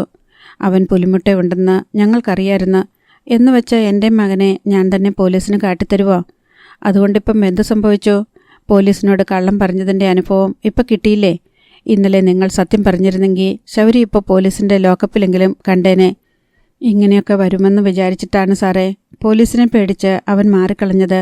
അവനെ കൈ കിട്ടിയാൽ നിങ്ങൾ കൊണ്ടുപോയി ഇടിച്ച് ഇഞ്ചപ്പരുവമാക്കുമെന്ന് അറിയാവുന്നതുകൊണ്ടല്ലേ. അങ്ങനെ ആരെങ്കിലും പിടിതരുവോ? എമിലി വെട്ടിത്തുറന്ന് ചോദിച്ചു. പോലീസിന്റെ ചോദ്യം ചെയ്യലും തെളിവെടുപ്പും കാണാൻ കടപ്പുറം നിവാസികൾ ഭൂരിപക്ഷവും എമിലിയുടെ വീടിന് ചുറ്റും കൂടിയിട്ടുണ്ടായിരുന്നു. ശൗരിക്ക് ശത്രുക്കളാരെങ്കിലും ഉള്ളതായിട്ട് നിങ്ങൾക്കറിയാമോ? അറിയാം സാറേ, എമിലി നിസ്സങ്കോചം പറഞ്ഞു. കാരക്കാട്ട് സൈമൺ മുതലാളിയ അവൻ്റെ ഏറ്റവും വലിയ ശത്രു. അവനെ കൊന്നുകളയാൻ അയാൾ പലതവണ ആളെ വിട്ടിട്ടുണ്ട്. ആരെ വിട്ടു? സൈമൺ മുതലാളി വിലക്കെടുത്തോണ്ട് വരുന്ന വാടക കൊലയാളികളുടെ പേരും നാളുമൊന്നും എനിക്കറിയില്ല. സൈമൺ മുതലാളിയെ തന്നെ സംശയിക്കാൻ എന്താ കാരണം? വാടക ഗുണ്ടകളെ മറ്റാരെങ്കിലും നിയോഗിച്ചതാണെങ്കിലോ? മറ്റാർക്കും അങ്ങനെ ചെയ്യേണ്ട കാര്യമില്ല സാറേ. സൈമൺ മുതലാളിക്ക് മാത്രമേ അവൻ്റെ അടുത്ത് വിരോധമുള്ളൂ. അതെന്തിന് സൈമൺ തരകന് അവനോട് വിരോധം? സാറിനറിയാം. സാറ് വെറുതെ നാട്ടുകാരെ കേൾപ്പിക്കാൻ വേണ്ടി ചോദിക്കുക. എന്നാലും ഞാൻ ഒന്നുകൂടെ പറയാം സാറേ. സൈമൺ തരകൻ്റെ മകനാ ശൗരിക്കുട്ടി. അത് ഈ കടപ്പുറത്തുള്ള എല്ലാവർക്കും അറിയാം. പക്ഷേങ്കിൽ ആരും പറയൂല. കാരണം സൈമൺ മുതലാളിയെ പിണക്കാൻ ആർക്കും മനസ്സില്ല. വള്ളത്തിനും വലയ്ക്കും കേടുവന്ന കാശിനു വേണ്ടി ഓടിച്ചെല്ലേണ്ടത് സൈമൺ മുതലാളീൻ്റെ അടുത്തേക്കാ. എമിലി വാദിച്ചു. സ്വന്തം മകനെ കൊല്ലാൻ ആരെങ്കിലും ശ്രമിക്കുമോ? എനിക്ക് വിശ്വസിക്കാൻ വയ്യ. അയാൾ ശ്രമിക്കും, സൈമൺ മുതലാളി. കാരണം അയാളെന്നെ കല്യാണം കഴിച്ചിട്ടുണ്ടായ മകനല്ല. അയാളുടെ മീൻ കൂടത്തിലിട്ട് എന്നെ ബലാത്സംഗം ചെയ്ത പകയിലുള്ളതാ. അവൻ ജനിച്ചന്ന് മുതൽ അയാളുടെ കണ്ണിലെ കരട അവൻ. പലതവണ അവനെ കൊല്ലാൻ നോക്കിയിട്ടുണ്ട്. കടപ്പുറം നിവാസികൾ മുഴുവൻ കേൾക്കെ ഉറച്ച സ്വരത്തിലാണ് എമിലി പറഞ്ഞത്. ശൗരിയെ കാണാതായതിൻ്റെ പിന്നിൽ സൈമൺ തരകൻ തന്നെയാണെന്നാണോ നിങ്ങളുടെ സംശയം? സംശയമല്ല സാറേ, എനിക്കുറപ്പാ. അയാൾക്കറിയാം എൻ്റെ മോനെന്തു പറ്റിയെന്ന്. അയാൾ അറിയാതെ എൻ്റെ മോനൊന്നും സംഭവിച്ചിട്ടില്ല സാറേ. നിങ്ങളിങ്ങനെ തർപ്പിച്ചു പറഞ്ഞു എന്ന് വെച്ച് അത് സത്യമാകണമെന്നില്ല. പോലീസ് എന്തായാലും സൈമൺ തരകനെയും ചോദ്യം ചെയ്യും. സാറൊരു കോപ്പും ചെയ്യത്തില്ല സാറേ, എമിലി മനോജ് കുര്യൻ്റെ നേർക്ക് ആക്രോശിച്ചു. സാറ് കാരക്കാട്ട് ബംഗ്ലാവിൽ ചെന്ന് സൈമൺ മുതലാളിൻ്റെ കള്ളു കുടിക്കും. അയാൾ തരുന്ന പൈസ വാങ്ങി പോക്കറ്റിലിട്ടുകൊണ്ട് വീട്ടിൽ പോകും. എൻ്റെ മകളെ പിടിച്ചോണ്ട് പോയി കാരക്കാട്ട് ബംഗ്ലാവിൽ കൊണ്ടുചെന്ന് കാഴ്ച വയ്ക്കാൻ വേണ്ടി ഇന്നലെ പാതിര പതുങ്ങി വന്ന അതേ പോലീസുകാരൻ തന്നല്ലേ ഈ സാറ്? എമിലി ഇത്ര നിർഭയമായി സംസാരിക്കുമെന്ന് പോലീസ് പോലും കരുതിയതല്ല. അവളുടെ വീറും ധൈര്യവും കണ്ട് കടപ്പുറം നിവാസികളും മന്ദം വിട്ടു. സാറേ, എൻ്റെ മോനെ ആ കാരക്കാട്ട് മുതലാളി എന്തെങ്കിലും ചെയ്തതാണെങ്കിൽ അയാളെ ഞാൻ വെറുതെ വിടത്തില്ല. സാറിത് വേണ്ടതുപോലെ അന്വേഷിച്ചില്ലെങ്കിൽ സാറിനെയും വിടത്തില്ല. എമിലിക്കിനി ഒരുപാട് കാലം ജീവിക്കണമെന്നില്ല സാറേ. കൊല്ലാൻ പറ്റുമെങ്കിൽ നിങ്ങൾ കള്ളനും പോലീസും ഒത്തുചേർന്നിട്ട് എന്നെ കൂടി അങ്ങ് കൊല്ല. ഇതെല്ലാം വെറും വായ്ത്താരിയാണെന്നും ഈ കേസും പരാതിയും ബഹളവും ഇന്ന് പകലടങ്ങുന്നതോടെ കെട്ടടങ്ങുമെന്നും മനോജ് കുര്യൻ കരുതി. പോലീസ് അന്വേഷണവും തെളിവെടുപ്പും മതിയാക്കി പോയ ശേഷം എമിലി വീണ്ടും മാരാരിക്കുളത്ത് പാർട്ടി ഓഫീസിലെത്തി. അർത്തുങ്കൽ സ്റ്റേഷനിലെ SIയിൽ നിന്ന് തനിക്കൊരിക്കലും നീതി കിട്ടുമെന്ന് പ്രതീക്ഷിക്കുന്നില്ലെന്ന് അറിയിച്ചു. എമിലിക്ക് ചന്ദ്രഭാനുവിനെ കാണണം. ചന്ദ്രഭാനുവിനെ വിളിച്ച് സംസാരിച്ച ശേഷം പാർട്ടി പ്രവർത്തകരിൽ ഒരാൾ എമിലിയെയും കൂട്ടി ആലപ്പുഴയ്ക്ക് പോയി. ചന്ദ്രഭാനുവിനെ നേരിൽ കണ്ട് എമിലി തൻ്റെ സങ്കടകരമായ ജീവിതകഥ മുഴുവൻ തുറന്നു പറഞ്ഞു. ആഞ്ചലോസിനെ കല്യാണം കഴിച്ച് ചെല്ലിക്കടപ്പുറത്ത് വന്നതു മുതൽ ഇന്നോളം അനുഭവിച്ച കടുത്ത ജീവിതയാതനകൾ, ശൗരി എന്നൊരു മകൻ തനിക്ക് പിറന്നതു മുതൽ ഇന്നലെ രാത്രി ശൗരിയെ കാണാതാവുന്നതുവരെ അതിന് കാരണഭൂതനായവൻ തന്നോടും ശൗരിയോടും കാണിച്ചിട്ടുള്ള ക്രൂരവും നീചവും നിന്ദ്യവുമായ പ്രവൃത്തികൾ. ചന്ദ്രഭാനു എല്ലാം ക്ഷമയോടെ ഇരുന്നു കേട്ടു. ഒടുവിൽ ആശ്വസിപ്പിച്ചു. ഈ കാണാതായ മകനെ ഞാൻ ഏറ്റെടുക്കുകയാ. ഞാനെന്ന് വെച്ചാൽ ഞങ്ങളുടെ പാർട്ടി, പോലീസും സൈമൺ തരകനും ഇനിയൊരു രാത്രി പോലും സമാധാനമായിട്ട് ഉറങ്ങാൻ ഞങ്ങൾ സമ്മതിക്കില്ല. നിങ്ങളുടെ ഈ ചോദ്യത്തിന് ഉത്തരം തരാതെ നിങ്ങൾ മുന്നിലുണ്ടെങ്കിലും ഇല്ലെങ്കിലും ഞങ്ങൾ നാളെ സമരം തുടങ്ങും. എൻ്റെ മകൻ എന്ത് സംഭവിച്ചു എന്ന നിങ്ങളുടെ ചോദ്യത്തിന് ഉത്തരം കിട്ടുന്നതുവരെ അത് തുടരും. വേണ്ടെന്ന് എമിലി പല ആവർത്തി പറഞ്ഞെങ്കിലും ഓട്ടോറിക്ഷയിൽ കയറി വീട്ടിലെത്തിച്ചേരാനുള്ള പൈസയും കൂടി കൊടുത്താണ് ചന്ദ്രഭാനു എമിലിയെ തിരിച്ചയച്ചത്. എമിലിക്ക് വീട്ടിലെത്തുവോളം തൻ്റെ കണ്ണുനീർ നിയന്ത്രിക്കാൻ കഴിഞ്ഞില്ല. വൈകുന്നേരം ചന്ദ്രഭാനു സൈമൺ തരകനെ ഫോണിൽ വിളിച്ചു. 3 തവണ വിളിച്ച ശേഷമാണ് സൈമൺ തരകൻ ഫോണെടുത്തത്. ചന്ദ്രഭാനുവാ വിളിക്കുന്നത്. സൈമൺ തരകൻ ചിരിച്ചു. മനസ്സിലായി. സംഭാവന എത്രയാണെന്ന് പറഞ്ഞാൽ മതി. സംഭാവനയ്ക്ക് വേണ്ടിയല്ല. ഞാൻ എത്ര ചോദിച്ചാലും നിങ്ങൾ നക്കാപ്പിച്ചേ തരൂ എന്നെനിക്കറിയാമല്ലോ. ഞാൻ വിളിച്ചത് തൈമപ്പറമ്പിൽ ആഞ്ചലോസിൻ്റെ ഭാര്യ എമിലിയുടെ മകൻ ശൗരിക്ക് എന്ത് സംഭവിച്ചു എന്ന് ചോദിക്കാൻ വേണ്ടിയാണ്. തൈമപ്പറമ്പിൽ ആഞ്ചലോസ്, ഭാര്യ എമിലി, മകൻ ശൗരി, ഇവരൊക്കെ ആരാണ്? ഏതു നാട്ടുകാരാണ്?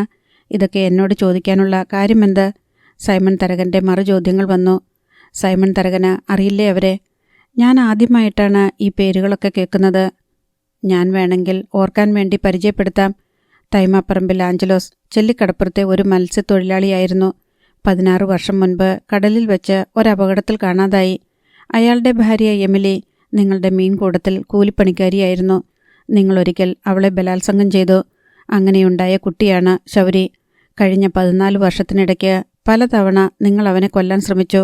ഇന്നലെ രാത്രി നിങ്ങളുടെ ഉദ്ദേശം നടന്നോ ഇല്ലയോ എന്ന് മാത്രം അറിഞ്ഞാൽ മതി. പറഞ്ഞില്ലെങ്കിൽ പറയിക്കാമെന്ന് പാർട്ടി ഒന്ന് ശ്രമിച്ചു നോക്കും. എങ്കിൽ അതുതന്നെ നടക്കട്ടെ. മറുവശത്ത് ഫോൺ കട്ടായി. ചന്ദ്രഭാനു പതിയെ തലകുലുക്കി. അടുത്ത ഭാഗം നാളെ.